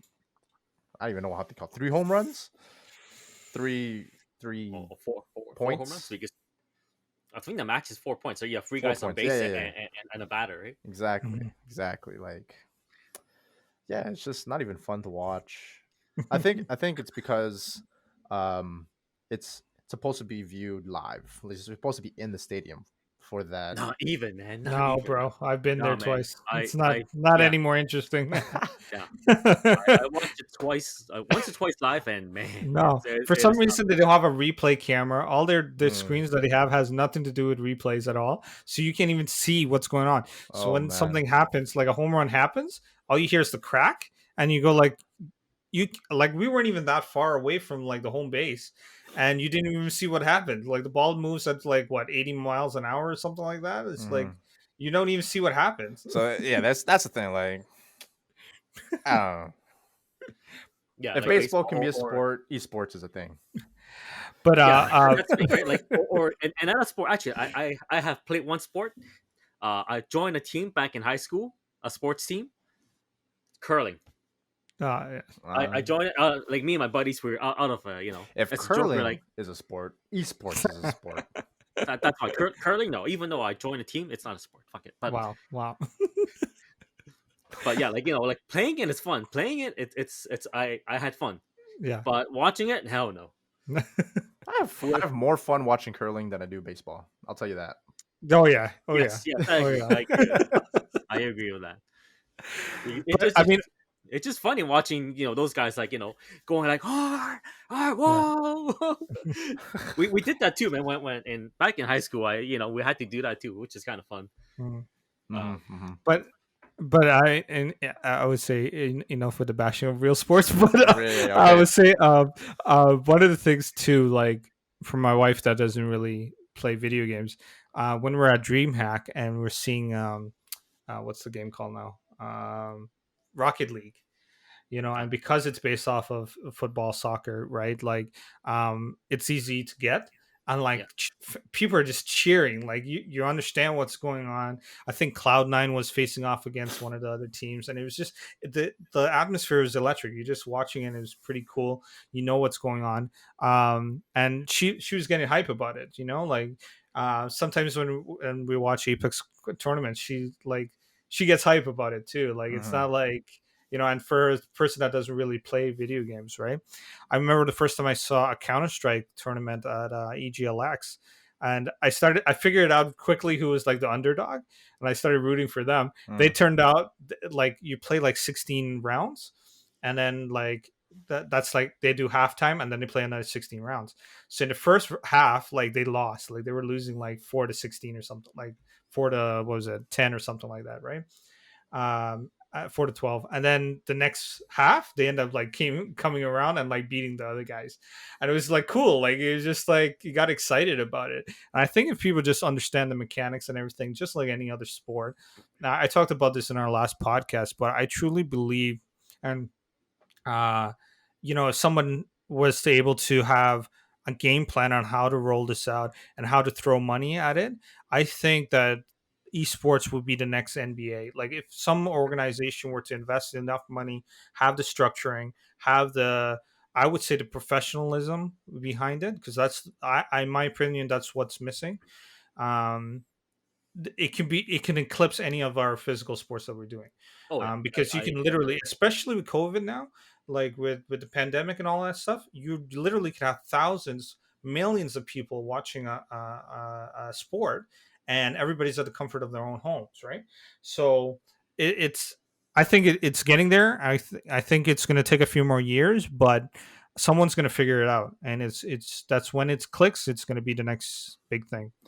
So that ties into actually Our our next next topic. topic, which is Sony That's buying Evo. that's certainly Hmm. someone trying to change things. So yeah, yeah, Yeah. So that is a huge, huge deal. And it definitely will go towards that end goal of what you're talking about in making esports something more of a household thing that Hmm. we can enjoy with people in our circle of friends or family Hmm. and a regular thing in society. Right now, Yeah. I feel like it's a very niche thing to be into. it's still Whereas, relatively niche. Well, yeah, especially in the case of Evil, right? Like Evil, it's a fighting game tournament. If anyone doesn't know, Hmm. one of the biggest one. So they ran into some problems last year with some not so good allegations against one of their mm, founders. mm-hmm, mm-hmm, So I don't want to go into details of it. It's not exactly Hmm. pleasant. Um, but mm, yep. So anyway, so a lot of people thought, okay, so that's the end of Evil. That was it. And then out of nowhere, Sony kind of scoops in and saved it. So Hmm. now so Sony owns Evil, one of the biggest tournament. And actually, it's the interesting thing about Evo. It's one of the few open tournaments, the esports tournament that's actually open, because most of the mm, Hmm. other esports is usually invitational or you have to qualify for it or something. So this is one of the few that Hmm. are it's actually open to everyone. So Sony has kind of they did say they'll try to maintain that type of environment, because what makes yeah, Evo kind of different is that it has a what they call a very grassroots feeling. So it's not run by big Hmm. corporations or anything. People who run that tournament, it's yeah, they started from a really humble place. Like they have like a small tournament with like 20 people. That's how they started, and then they slowly grow bigger and Hmm. bigger. But they never forgot that their roots, right? So they're the players are treated like they the top players are top players, but at the same time they're not put on a pedestal that no one can touch them. If they're competing, anyone can yeah. compete against Daigo. If I enter, there's a chance I'm gonna just run into Daigo for whatever reason. that can happen. And afterwards, I can just go check in with him and just go chat with him or whatever. Everyone is cool about that. So that type of feeling, it's kind of unique, very unique to Evo or even fighting games in general, right? So right now, like, Sony buying Evo, has got people a little bit worried because people are kind of worried that Sony might make it too esports, or too, like mobile, Right. like, it's everything. Everyone has to wear suit and tie. All the players are secluded in their own little box. No one can interact with them. It's a very kind of like, I don't want to say bland, but it's like very sterile, like type of environment. It's not as it's not as Very the crowd corpo. is yeah, the crowd is not as involved, right? So Right. we'll see 'Cause what they it's a do. community thing. Yeah, it's basically very much it's driven by a community. Whereas the other esports is more it's more artificial in that they created it, they kind of forced that whole that whole setting, the whole environment That into atmosphere. that atmosphere, right? So that it wasn't really nurtured over time, right? So if those big sponsors or corporates decided to pull out, the whole scene is just gonna die. That's kind of the problem of some esports these days, right? Right. But well, anyways, back to Evo. From an entrepreneurial, yeah. Go on. Oh, okay, yeah. So, so back to Evo. So Sony buying it, I'm kind of glad.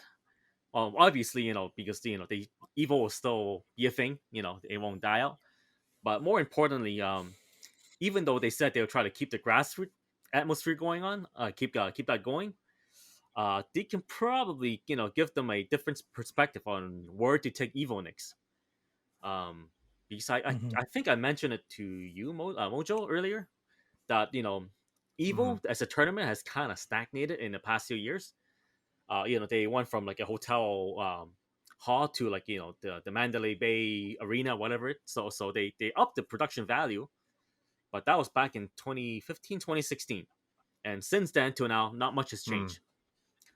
Entrance number, it's more or less the same. It's went up a little bit, but in terms of like production value or prize money, the type of content they have, it's kind of the same. Hasn't changed much. Right. So now with Sony involved, plateaued. they kind of plateau. Feels like they don't know where to take it next. So with Sony, being involved, maybe they can find new ways to further expand the events, right? So how they do so, You're saying something. Oh, Timo, yeah. Yeah, and as much as I appreciate the grassroots ness, I would say that's not the word, but the ability for something to grow from nothing basically, and you grow a business from that aspect. From an entrepreneurial standpoint, unfortunately, that can only go so far, which is what you're probably saying with Evo there, and it shows over time. This is one of the issues that was Twitch was having originally, and is still having because they started out of nothing, but wasn't really structured as a business properly. So what happens? You have people doing things that are just unprofessional, and then what happens that shows over time as you grow bigger because your systems are not properly in place. So a company like Sony, they can bring that bit of legitimacy to it, and hopefully able to broaden the scope of viewership, right? And with like again with regards to COVID and stuff like that, they can be able to do virtual events in a way that because they do virtual events all the time, so they have the manpower, they have the knowledge to do that, and hopefully they're going to invest that manpower and knowledge into it to see it go somewhere. I don't see Sony doing like Microsoft where they just buy things and then they don't invest their time into it. So because I hear Microsoft was eyeing Discord recently, so I don't know if they're processing that, but Microsoft, unfortunately, they don't invest themselves into gaming, unfortunately, and this is where they have a roadkill on the side of the road because they don't really put all the energy into it. Nice thing about Sony, because they understand the community and they understand what they're working towards, I believe that it's a good partnership for them to do that. But again, like I think one of the aspects is creating that professionalism. Hopefully, there's a hybrid of what you're talking about, Ricky, where people don't feel untouchable or whatever. Because some of these like pro players, they get to a point where they're just not well, I would say god complex sometimes, where they feel like they're the best of the best and like nobody else can topple them. You're just one bad game from like losing. Like it's not. Yeah. Like you're not all that, but then that's the same with other athletes and all that kind of stuff, right? Yeah. But I think there needs to be definitely some legitimacy, and hopefully, if Sony's able to do it with this league, then hopefully we see more of that in the future. So the main thing is, sorry, go ahead. Okay, yeah. So the main thing is, or the main obstacle is, how do they, like, Sony only has so much money, so the biggest obstacle is for not just Evo but esports in general. How do they get more funding? How do they get more sponsors? Because if you notice, if you look at a lot of esports, all the sponsors are gaming related. It's like if you look at League or like any shooters, all the ads or whatever, it's for like like gaming monitor, gaming PC parts. It's all gaming stuff. So as a corporation who runs these events, I think their next objective is, how do they market these events or esports as a whole to more like to the regular companies out there? Because like a lot of people who play games out there, they are the main consumer, right? Or they will become the main consumers of the market. So they're the ones with the buying power. So maybe they can start putting ads for cars or regular groceries or whatever, right? I feel like that should be their next priority. How do you branch out But to I the think more mainstream stuff? Like we shouldn't just limit but I ourselves think that to gaming related.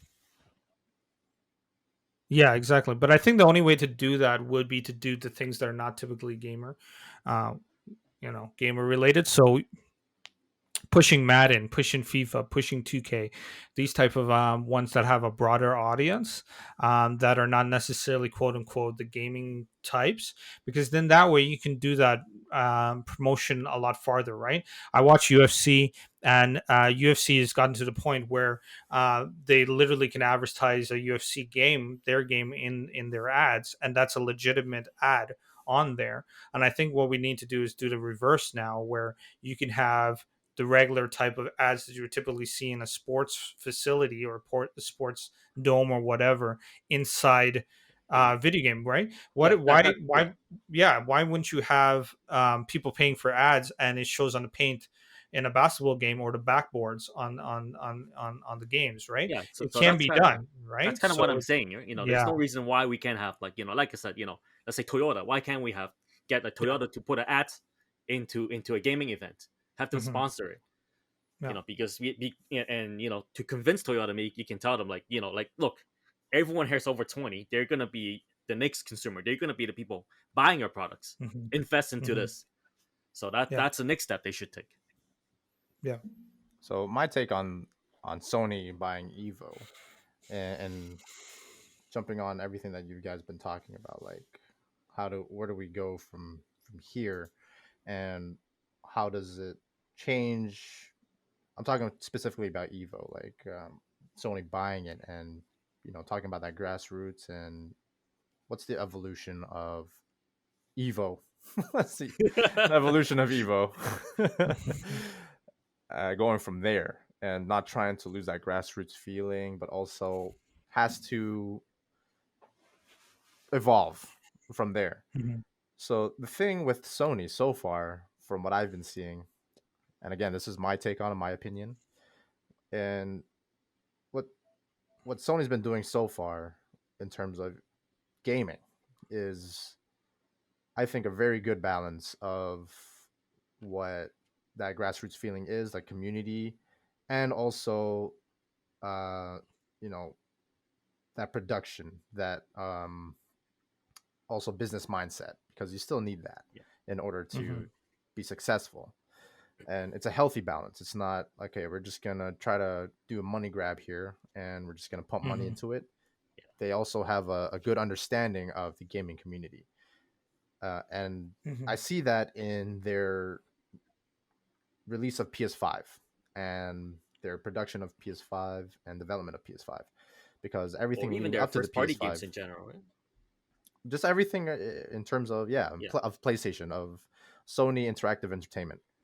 They have a very good balance of what the needs of the community are, what the needs of the developers are, and what the needs of the business are.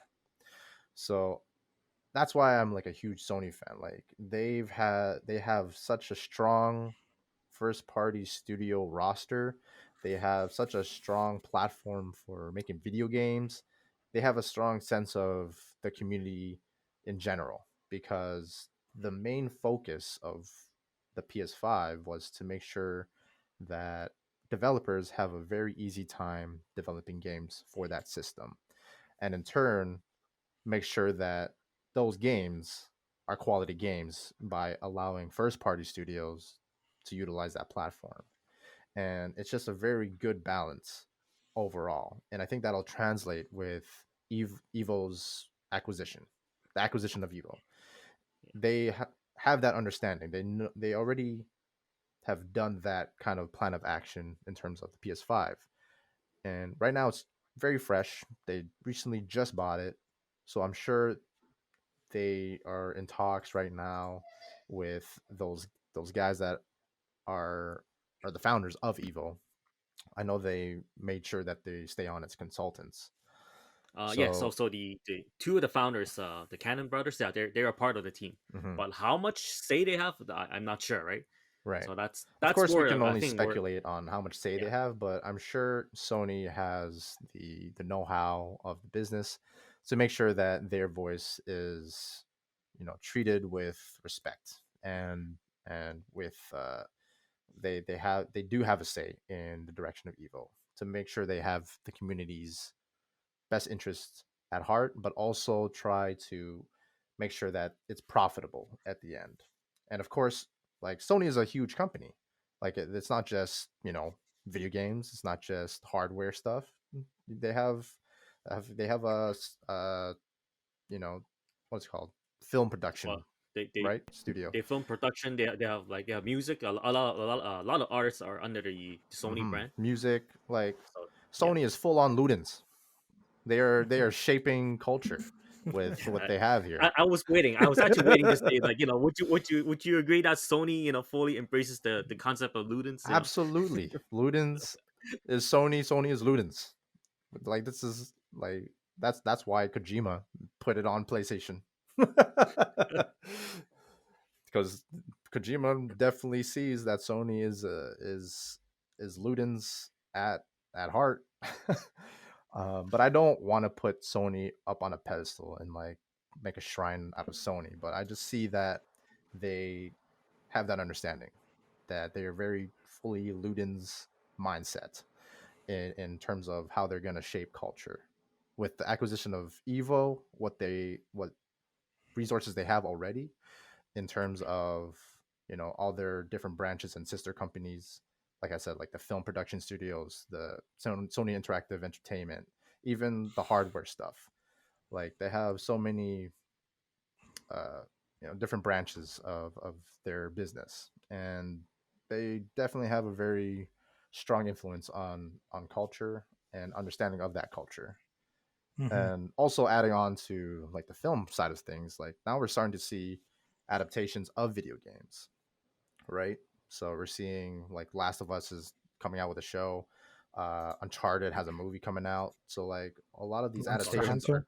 there's a Monster Mortal Kombat Hunter, movie. like The Mortal Kombat movie looks Mortal promising. Kombat, yeah, exactly. So we have all of these now video games. They're going into the uh, non-gaming communities or non-gaming society in that form. Like Hmm. people that aren't the one say they played video games, they maybe watch shows or they watch movies. Like now we're seeing all these like PlayStation exclusive titles becoming movies and shows. And I'm pretty sure like now that we have all these multiplayer games coming out with heroes and legends and agents and whatever, these hero shooters, and they are going into esports too. Like they're gonna have some lore behind it, like Hmm. with Apex and the lore that they've built from the beginning. It's very deep, and it's still going. People that are more interested in the story side of things, maybe eventually Sony, whatever game that they decide, like esports game that has an existing lore, maybe they'll put out a show for it or a movie for it, and they'll gather more attention from different areas that aren't gaming. In that sense, like that's an option for them that they could definitely utilize. And yeah, like there's so many ways Sony can take advantage of this. Like this is just their first foray into esports as a business, and I think in the long run it's going to be a good thing. Yeah, for sure, for sure.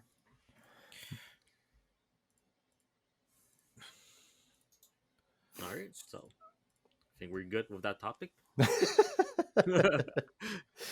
Yeah, so like talking about esports, like Timo brought up the influence of these players, right?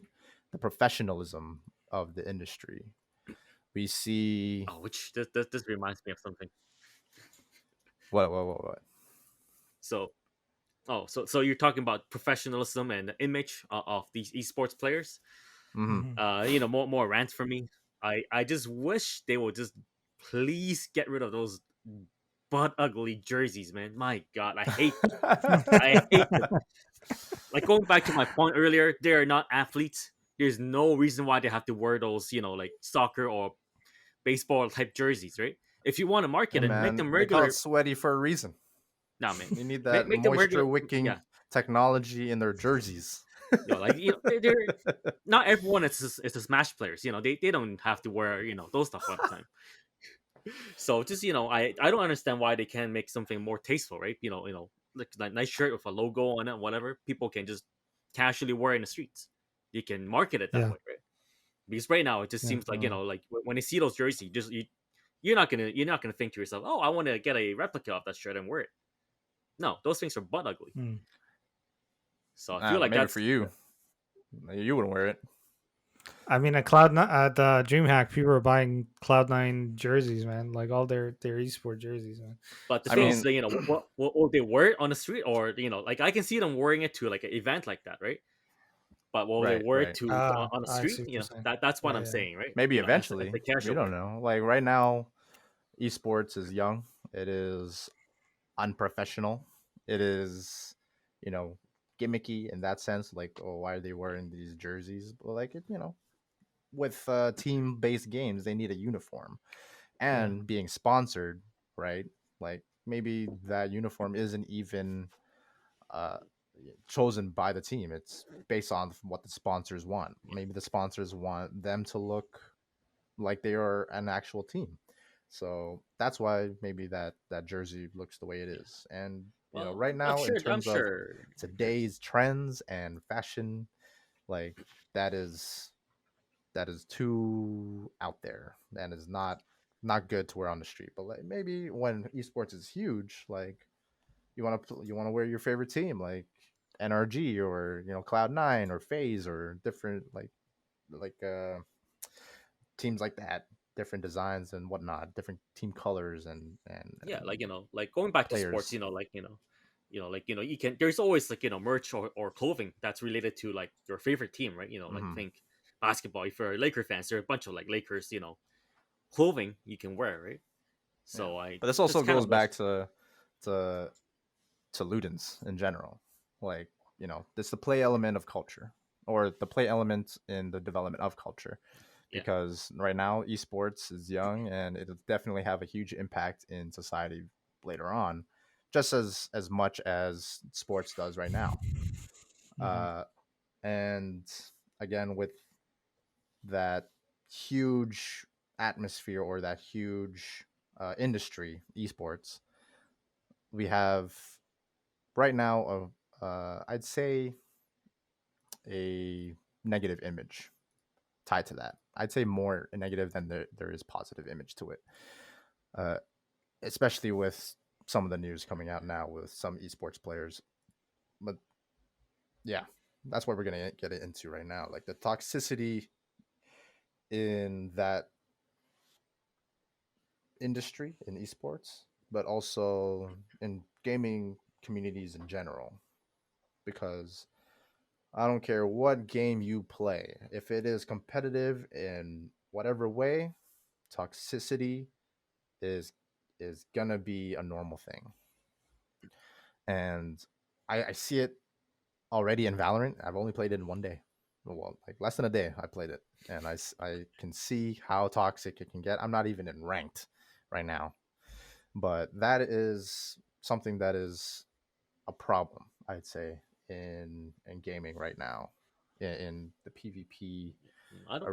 I arena. feel like that's like that's like present in any competitive games, right, or sports or whatever. Like if it's competitive, there will be like just a bunch of toxicity in it. Mm. No, but I think there's rules, right? So you have like, unless you're playing street basketball or something like that, any other type of team, or you know, any type of, there's ref, there's guidelines, there's things that you can do. Like I worked for with young people, like youth, for like 10 years, and 10, 12 years. And one of the things that was taught to us, because as being a youth leader, is just perception on things, right? Just because you just didn't want anybody to come back and say something negative about you, or perceive something negative, right? So it's the same thing that has to be set up in any sport, right?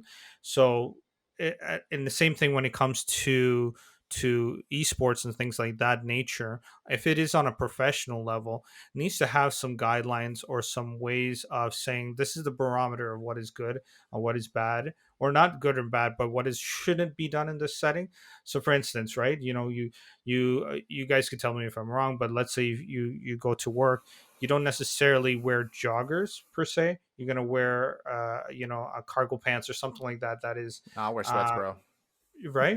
Oh, you wear sweats, but there's certain environments where, like, Yeah, you yeah, like the you office. Let's can't. say the office. Yeah. Let's say the office, which is more clear in that regard, right? You're not going to wear your jogging pants to work at a bank, right? Hmm. There's certain things. Not that it is wrong to wear. It Maybe is wrong in nowadays with that's COVID.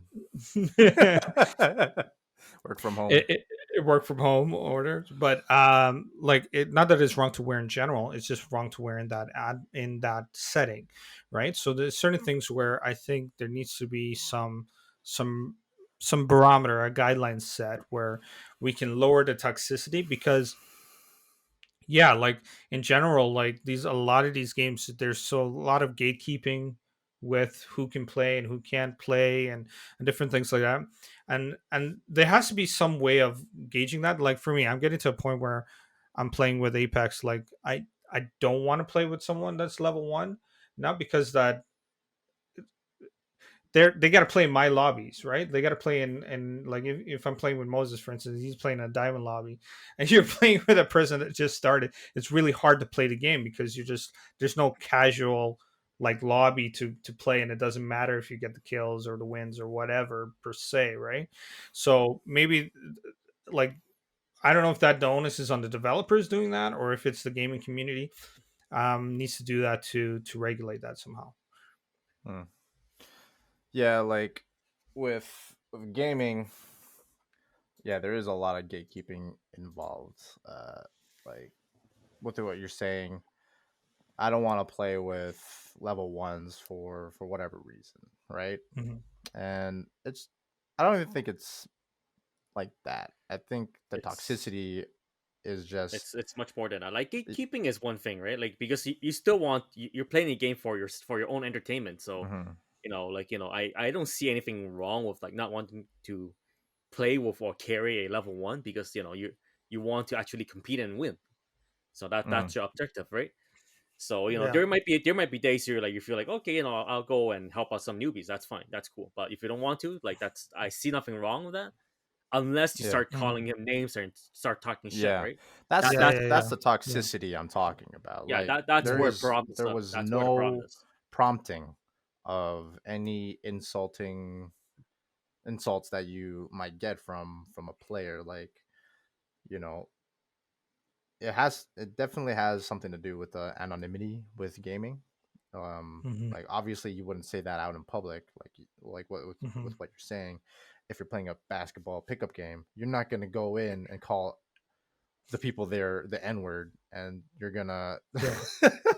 after their mother at the end of the game. Like you don't just I mean, straight some up do, but come into the court and say all those things. yeah, Like you don't even yeah, know yeah, these yeah, people. for sure. But that's Yeah. basically the equivalent of what you're doing with online gaming. Like you literally get into a lobby, you go up into the court, and you start calling everybody names. Mm-hmm. You hear a girl on the mic, and then you start berating her for being a girl playing Mm-hmm. a video game, and saying some sexist comments, and like that's the toxicity I'm talking about. Mm-hmm. And I think esports definitely will have some type of influence in that realm or in that subject with Mm-hmm. toxicity, with what you're saying about like there has to be guidelines set in place. If esports becomes a huge thing, it becomes a regular part of society, it's going to influence children to want to become these pro esports players. Already there are people, or there are children, seeing these players, seeing these pros, and they're thinking to themselves, yeah, I want to be just like them. I want to play video games on a pro level. But Mm-hmm. also, if these pro level players in this esports industry, if they conduct themselves in a professional manner, if they conduct themselves in a respectful manner, not only are these, influenced children seeing that these players are highly skilled, but they also want to emulate that kind of behavior. But if we have toxic players in esports, then we're gonna have toxic players in our lobbies like forever, Yeah. because like there is no guideline, there is no person Well, to kind of lead that behavioral direction I feel that gaming like should be going. for bigger events, like let's say like I'm not too sure, but I'm assuming for the bigger tournaments for league or whatever, there are code of conducts, right? So all the top players they there is a guideline, they have to follow it. I Hmm. think the problem comes from the on a more personal level when people are playing on their own, not in a like a tournament settings. Hmm. When they're playing in the lobby in a regular game, that's where the most toxicity comes from. And Yeah. there's really no way for the dev to really regulate that. Like I'm sure like Yeah. when they boot up the game, there's like the terms of services, be nice to everyone, don't use any profanity or no Hmm. like sexist or racist comments and whatnot. But they're not really regulating, or they're not enforcing it. So Hmm. that's where the Yeah. problem is. I I mean, feel like like the top end is developers fine. do have some power in controlling that. Like right now it seems like a passive thing, because the developers are concentrating on more urgent things in the game that are essential for the game to run. And then it seems like that aspect of the gaming, like the toxicity of player versus player interaction, is seen more as an lower priority compared to other things. And I think You just speak like well. that there has to be more of a focus on that in future game So, development.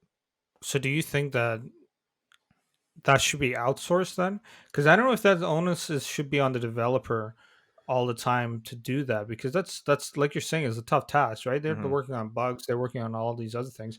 They don't necessarily have a dedicated, like for instance, Apex has a dedicated team for cheaters, right? So Hmm. they've been working on that, and that it's actually like one guy, like basically Yeah, yeah, that yeah.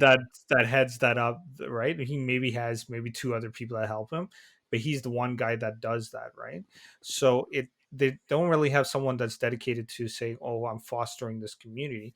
Maybe it would be good if there was like an outsourced company where they're like, they're just monitoring that and they take that as a full opportunity, because it is a tough thing to do and foster positive community in your game. It's a multiplayer game. Like, how are you tracking that? That's really Yeah, that's the like, it's thing different from with. Instagram or like Twitter or something like that, where okay, you say a bad word or you say something off key, someone reports it easily, it's taken down. Like, how do you do that in gaming, right? Mhm. Yeah.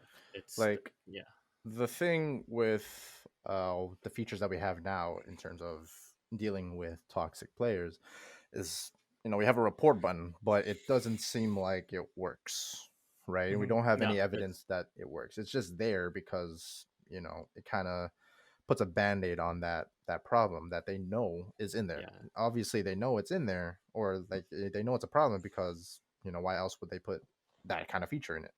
But that's what I'm saying, that there should be a more a focus on that. And if toxicity in gaming uh is an issue, a big enough issue for a developer to try and solve, because if there's too much toxicity in a game, like, who's going to want to play your game if all anyone ever talks about is how toxic the game is, right? And in terms of whether it be the responsibility of the developer, that could in turn be something seen as something benevolent from that developer. Like if they outsource it, it just makes it seem like they don't care. Like, just let someone else deal with it, right? Like, but if they're trying to build a community, they should have some control over that instead of just letting someone else deal with it.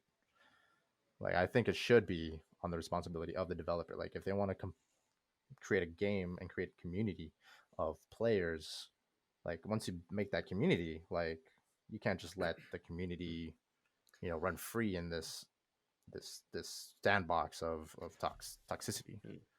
Actually, I actually would. I kind of agree with Tim. I wouldn't mind having outsourcing it to a third party, assuming that third party it's it's well equipped for this type of task, right? Like if they just outsource it to some random whatever company that deals with these type of things, then no, that's no good. But if they have a good track record, or if they are properly equipped to kind of deal with these type of toxicity, then I think it's fine getting a third party involved. Yeah, and I see Moses' aspect as well. If the and it depends on the size of the game as well. If the developers are not doing something to foster it, I think one of the things too is the reporting. There's two aspects of the reporting. It's not very easy, and it's hard to get proof. Like Yeah. up and not hard to get the proof because everybody has streaming and everybody's recording nowadays, but it's hard to provide that proof very easily. So, for instance, like unless you're like I'm a tech person, you know, and then like it would be difficult even for me to go and say I'm gonna try and clip this video. Like I'm taking 20 minutes just to try and get that uploaded. Like that's not gonna make that doesn't make sense.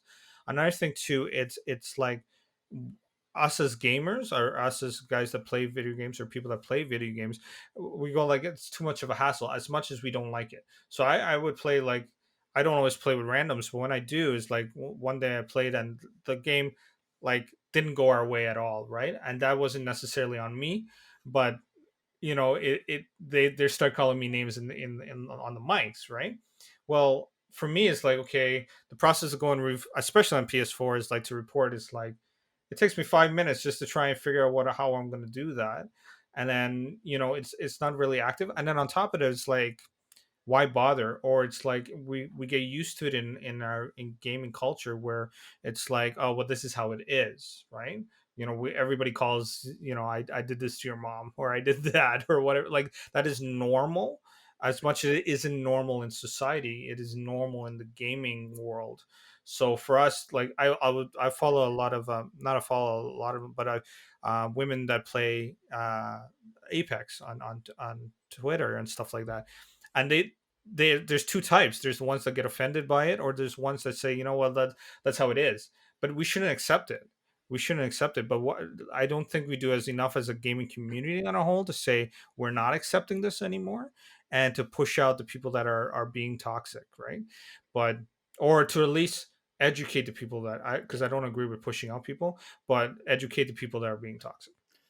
Education, it's one thing. Although I wouldn't mind there being some consequences, right? Like we don't want Yeah, to push people out, but there has to be some consequences yeah, because they, right now, like there's no consequences, for being toxic. You can talk a bunch of shit, say some racist things, and no, hmm nothing. There's nothing they can do about it. yeah, Yeah. So if the devs can, or yeah, if the devs or whoever can somehow regulate that and say, okay, as soon as soon as you say something that's like harmful, then Mhm. you won't outright get banned, maybe get timed out or whatever, right? Just some sort of penalty. Mhm. There has to be some something to kind of stop this, right? Because otherwise, like just using good old education might not really work. People don't they're not gonna be they're not gonna care. Yeah. You Something can that yeah. potentially can be helpful in trying to help this situation is with the PS5. It's very how do you say it? It's very efficient in gathering footage. Like after you get a trophy, like it actually records the past 15 seconds of before you got that trophy. And like recording is very easy. You just press a button, you record the last 15 seconds, 30 seconds, 1 minute, 15 minutes, 20 minutes, and like you can straight from there upload it to Twitter or YouTube. Like they have all of this infrastructure in place for creating content. In terms of getting Mhm. the footage, getting the the proof, they have infrastructure already in place that they can utilize Yeah, and yeah, build yeah. upon You can to make it flip it. easier for the user to report something. Like Mhm. the evidence is definitely capturable. Um, Yeah. it's in But terms I of think, what I they think, finally do with the evidence and if they actually, uh, you know, do something about it. I think, if enough reports get done on a particular person, like eventually they're gonna have to flag this person or something. Like, and I don't know, like in terms I feel of like the consequence, you know, as the user, we don't see our efforts being rewarded in that sense. Like, Mhm. okay, is the Mhm. person that we've reported, have they finally been banned or have they been, you know, has their account been banned or some type of consequence? Are they Mhm. suspended from PS Plus for like a month or like at least tell the users that have submitted some type of report, some evidence to show that it works.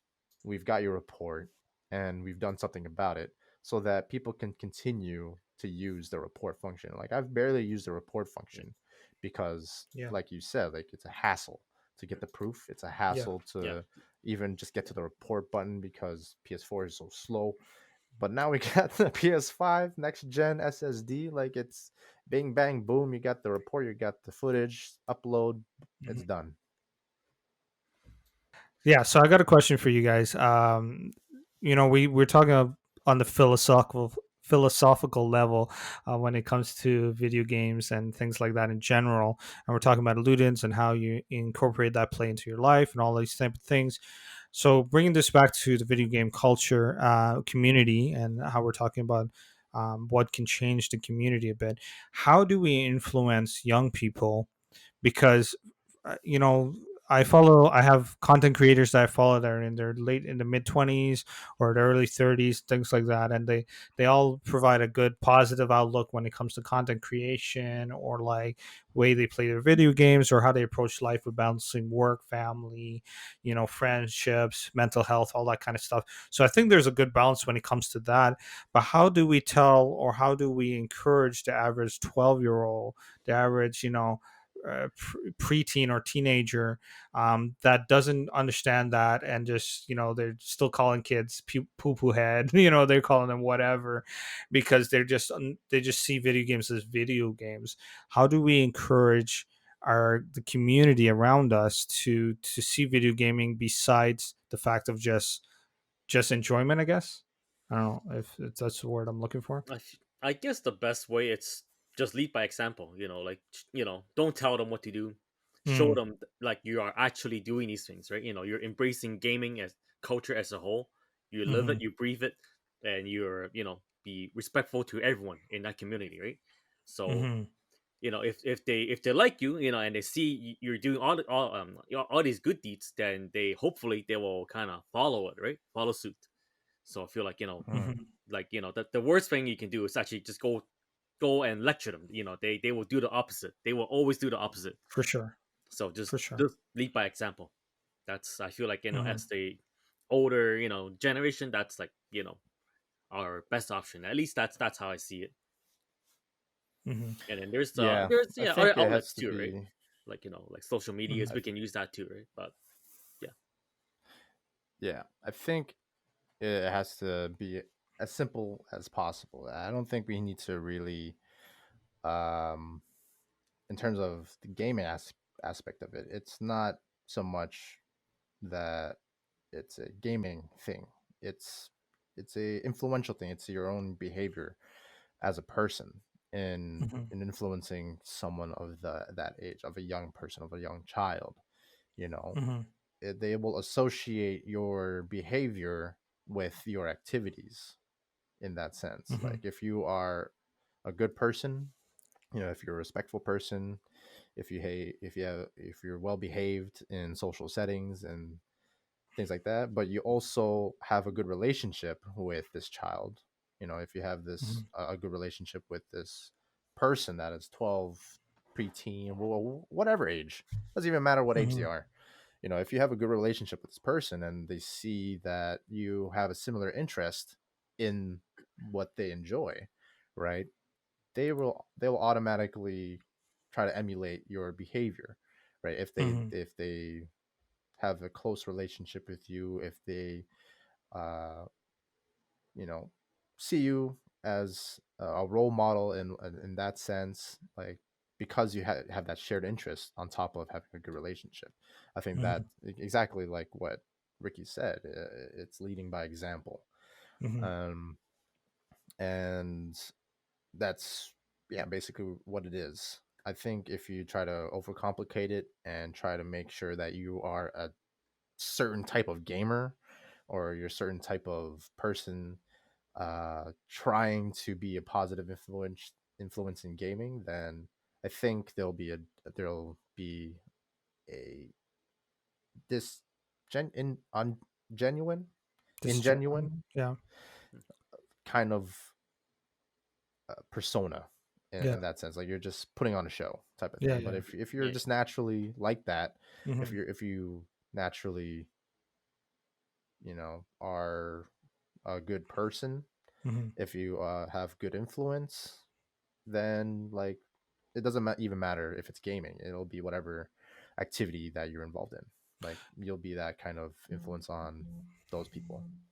Yeah, and I think as we continue to normalize gaming in general, I feel like a lot of times, especially growing up, gaming is such a thing that felt like you were outcast or like people didn't understand you outside of that. So when you were, you're the guy that got all the kills or you do whatever, you feel like that's a way to bully other people or feel like you're Hmm. better or superior than the other person. That's the only setting that you felt like that. So I think as games start to be a little bit more normalized, where it feels like, what, anybody could game and it doesn't feel like you're on the fringes of society with it. I think that's where we're going to see some changes in the community as well. And like you're saying, like being genuine about yourself, being who you are. You don't have to change yourself to be a positive impact. As long as you're living your life well. I wouldn't say Hmm. properly, but well. Like I used to run youth camps and be a part of youth camps. As soon as I started talking to kids about Fortnite, because I knew that that's what they're interested in and stuff like that, and I'll talk to them about it, and their faces light up, and they go like, "Oh man, here's a youth leader that is interested in video games," and I'll let them talk. I don't know everything about the game or Yeah. whatever, but let them talk about it, and they were like, we talked about our curriculum, we talked about what we're talking about throughout the course of the weekend, but when they were able to talk freely about something that they loved, their face just lit up, and they were like, "Oh, this guy, this youth leader, even though he's older, he's likes video games.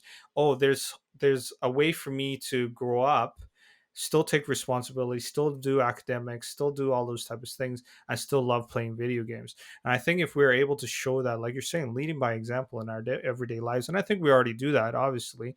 We're holding down jobs, we're doing all these type of things, or we have families, whatever. That shows through to the young people around us, right? But yeah, I was just saying that in general. I don't think we're not necessarily doing that, but in general, I think if we, you know, uh, um, us as older gamers, I think, again, the generation of gaming has changed so much in the Mm, last 20 years, where before it was literally you played video games up until you were probably 15, 16, maybe Yeah. 17, whatever, and then you stopped because you finished high school, and for some reason there was this magical cutoff that you just stopped, and then you mm, you took on real life kind of thing, right? So I think nowadays we're having more of an older generation with that, the millennials, that are, because now Gen Z's I can't believe it is already, uh, they're already hitting teens as it is now. They're getting to mhm. see, hey, you can be in your 20s, in your 30s, and still be able to Yep. balance all these things, and I think that's going to be a positive light on gaming in the long run. Yeah, absolutely. The thing with me, going into content creation now, like I'm starting to see very positive effects of my own personal life Hmm. in terms of like being sociable, um, and just kind of fully accepting that I love video games, Hmm. because that's been something that I've kind of brushed off and didn't really want to associate myself with. Like I didn't Hmm. want to be seen as that person that all they do is play video games. But Hmm. literally, like that's all I ever want anybody to see me do now. Like, if you that's the thing I want people to see. Like if you Yeah. know who I am, Yeah. I love video games, and Yeah. that's like what I'm passionate about. But before, like I kind of just like didn't want to make that part of my identity. Hmm. And it's it's very liberating, you know. Yeah. And it's something that with going into content creation, going into streaming now, I've been reconnecting with a bunch of people that I used to talk a lot with, or used to game with, Hmm. um, and it's just strengthens my affinity towards video games and its positive impact on culture, positive Yeah. impact on society, and building community. Because like now, yesterday I played with a couple people that I haven't talked to in years, because now I've fully embraced going on social media Hmm. and posting about gaming and all Hmm. the things I'm trying to dive into. Right. And as a person, I'm always trying to develop myself. I'm always trying to be better than I was yesterday, and that's the type of stuff that I'm trying to put out in my content. Like if there was someone out there similar to me, like they haven't fully embraced that kind of thing with video games, like I Yeah. had that stigma, and I understood that stigma, because like you say, with the older generation, like the generation before us, how they saw video games, our parents, how they saw video games, they just saw it as a waste of time for the majority of parents, right? They see it Hmm. as a waste of time. They see it as a negative influence on society. They Yeah. think like, oh, violent video games makes murderers, and Hmm. things like that. But like that is it's totally false. Oh man. And I think, with going back to your question, Hmm. in how do we influence these kids growing up with video games now, with it being so prominent in society, Hmm. how do we make sure that these kids that love gaming, that that it's a very strong interest for them, how do we make sure that they behave themselves, or they don't add to the toxicity in Hmm. gaming communities? It starts in the household. Yeah. Like it's the parents, Yeah. right? And as in our generation, we are a big generation of gamers, right? Hmm. Of people that like to play video games, of Ludens, Hmm. right? I'm pretty sure, Timo, Titus is gonna play video games, Oh, and he's gonna that's play him with you. it's pretty sure. I have to It's get a He's gonna Switch play though. him with you, man. And that's Yeah, something that, I'm actually personally, looking forward to I've that. exactly, it's something I've never experienced. I've never really played video games with my parents, that would be Mm-hmm. like a dream come true for me. Yeah. That's something that we can bond with, and it's something that is my thing, right? Yeah. And if they wanted to connect with me on whatever level, it would be through video games. Like one of my earliest memories of video games is like them playing Tetris, Mm. and I'm watching them, like my mom and my dad, Mm. play Tetris against each other, Yeah. right? And like that was their game, Yeah. but I only remember them playing for like one night. My But mom, that's my it. mom always played solitaire, and my dad is actually playing games with my dad or watching him play. And he doesn't even play video games, but Yeah. he back then that was like the novelty thing to do, and he was Mm-hmm. playing, like I was telling you guys last time, was Genome, and like we were fascinated. My mom wouldn't want us watching him play because it was like too old for us at the time. But we'll always, like, my mom would do something, like was sleeping or something like that. He will go and play, and we will watch him play or whatever. And I was fascinated. So when I got older, like I would end up playing the game, So yeah, it's kind But of that's cool. the thing with like our generation, when we become parents, Yeah. whoever is in the gaming industry right now, them being, of the age where they start a family, like they're going to be gaming with their children. They're going to be Yeah. gaming with their family members. It's going to be a gaming household because it's so prominent in society. And that's where I think the most can be done in terms of changing the atmosphere of gaming. It's going to turn from a toxic community to a toxic world, or look at of video games, and turn it into toxic free, hopefully. yeah, it'll turn it into a place where it's very inclusive. It inclusive and builds community. generally It accepted. allows people to connect with each other. Yeah. And in ways that they would not have been able to connect any other way. Yeah, for sure. And that's what I'm seeing right now with I'm playing with my cousin in Valorant now. I haven't played with him since like last decade, before like 2009. And I'm playing with an old friend I haven't seen and talked with in years, and he told me he plays Valorant because he saw me on my stream playing Valorant. He's like, yeah, let's play. And I'm like, yeah, let's do it. And that's the thing I love about video games, like the community aspect of it, the ability to be able to connect with my friends, no matter how far they are or how long I haven't seen them. We have this one thing we can come back to, and it's just like it's like we haven't, we saw each other yesterday. So that's the thing that I love about it, and why I am fully embracing Ludens as my identity. That is me. I am a Luden.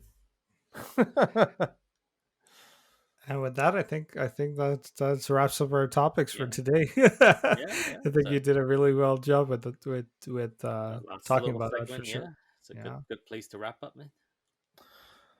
Yeah, that was a good discussion. I hope that answers the question of what is Ludens. What is Ludens? Yeah. And everything involved with that. Yeah. And there's still so much more to really even unravel with that word. Like it's everything that is going to move society forward. It's going to move culture in the right direction, I think. It's everything that we're doing right now. Everything that influences culture. Music, movies, games, all those things. Sports. All right. Well, all right, and that concludes the first official episode of the Ludens Query. Yay! We are gonna go into our shameless plug section, where we self-promote like crazy. Yes. So we'll start off with the most influential of us here. Mojo, no. You know who you are. Not yet. Yes, the Hybrid Geek. There you go. He The, invented it. There you the reigning champion, the most humble man on earth. Yeah, if you guys want to follow, you want to see daily video and game content, I post every day on Instagram at TheHybridGeek. I stream Mondays, Wednesdays, and Fridays on Twitch at twitch.tv/TheHybridGeek at 11 p.m. Eastern time. So you can catch me playing Apex, or I might be playing some Horizon in the near future. So stay tuned for that. We have Bacon here. Oh, okay. Well, my turn. Okay, so I mainly stream on Twitch at twitch.tv/BaconBeercan. I don't really have a set schedule in terms of days, but time-wise, I usually stream at around like 10:30 p.m. Eastern time. But yeah, days it's kind of all over the place, depending on my work schedule. And then I have Instagram too, so you can check that out too. Also, just look up BaconBeercan. I mostly post gaming related stuff on there. Gaming figures and just collectibles in general. If you want to take a look at that, then give that All a the follow. Dope Instagram account makes me envious all the time. And yeah, that's my part. All right, and for me, Mojocritical. Awesome. I'm starting to get everything off the ground and starting to gain momentum. You can catch me streaming. I don't have a schedule yet, but you can catch me on my stream at twitch.tv/Mojocritical. I post a bunch of Instagram photos of everything gaming related and life related at Mojocritical. I'm on Twitter, and I occasionally post some things there, some random thoughts, and when I go on stream, I usually announce it there.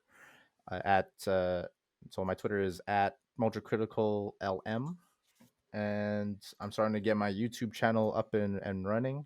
Starting to make a couple videos this week, and you can subscribe at Ludus Magna on YouTube. I'm sure wherever this podcast is gonna be uploaded to, we're gonna have all the links down in the description. So like, follow, subscribe to every single thing that is gonna be linked. And that concludes our podcast. All right. Oh, well. Okay, so I guess the next thing we need to figure out is our catchphrase. Keep on playing on. Or just an outro. Just an outro. Oh yeah, we need an outro. We had an intro. Oh, there you go. There it is. Catch you guys next time. Where'd you get that song? We'll figure that out. Paris Heller stream beats in reverse. There we go. All right. Peace out. Keep on keeping on.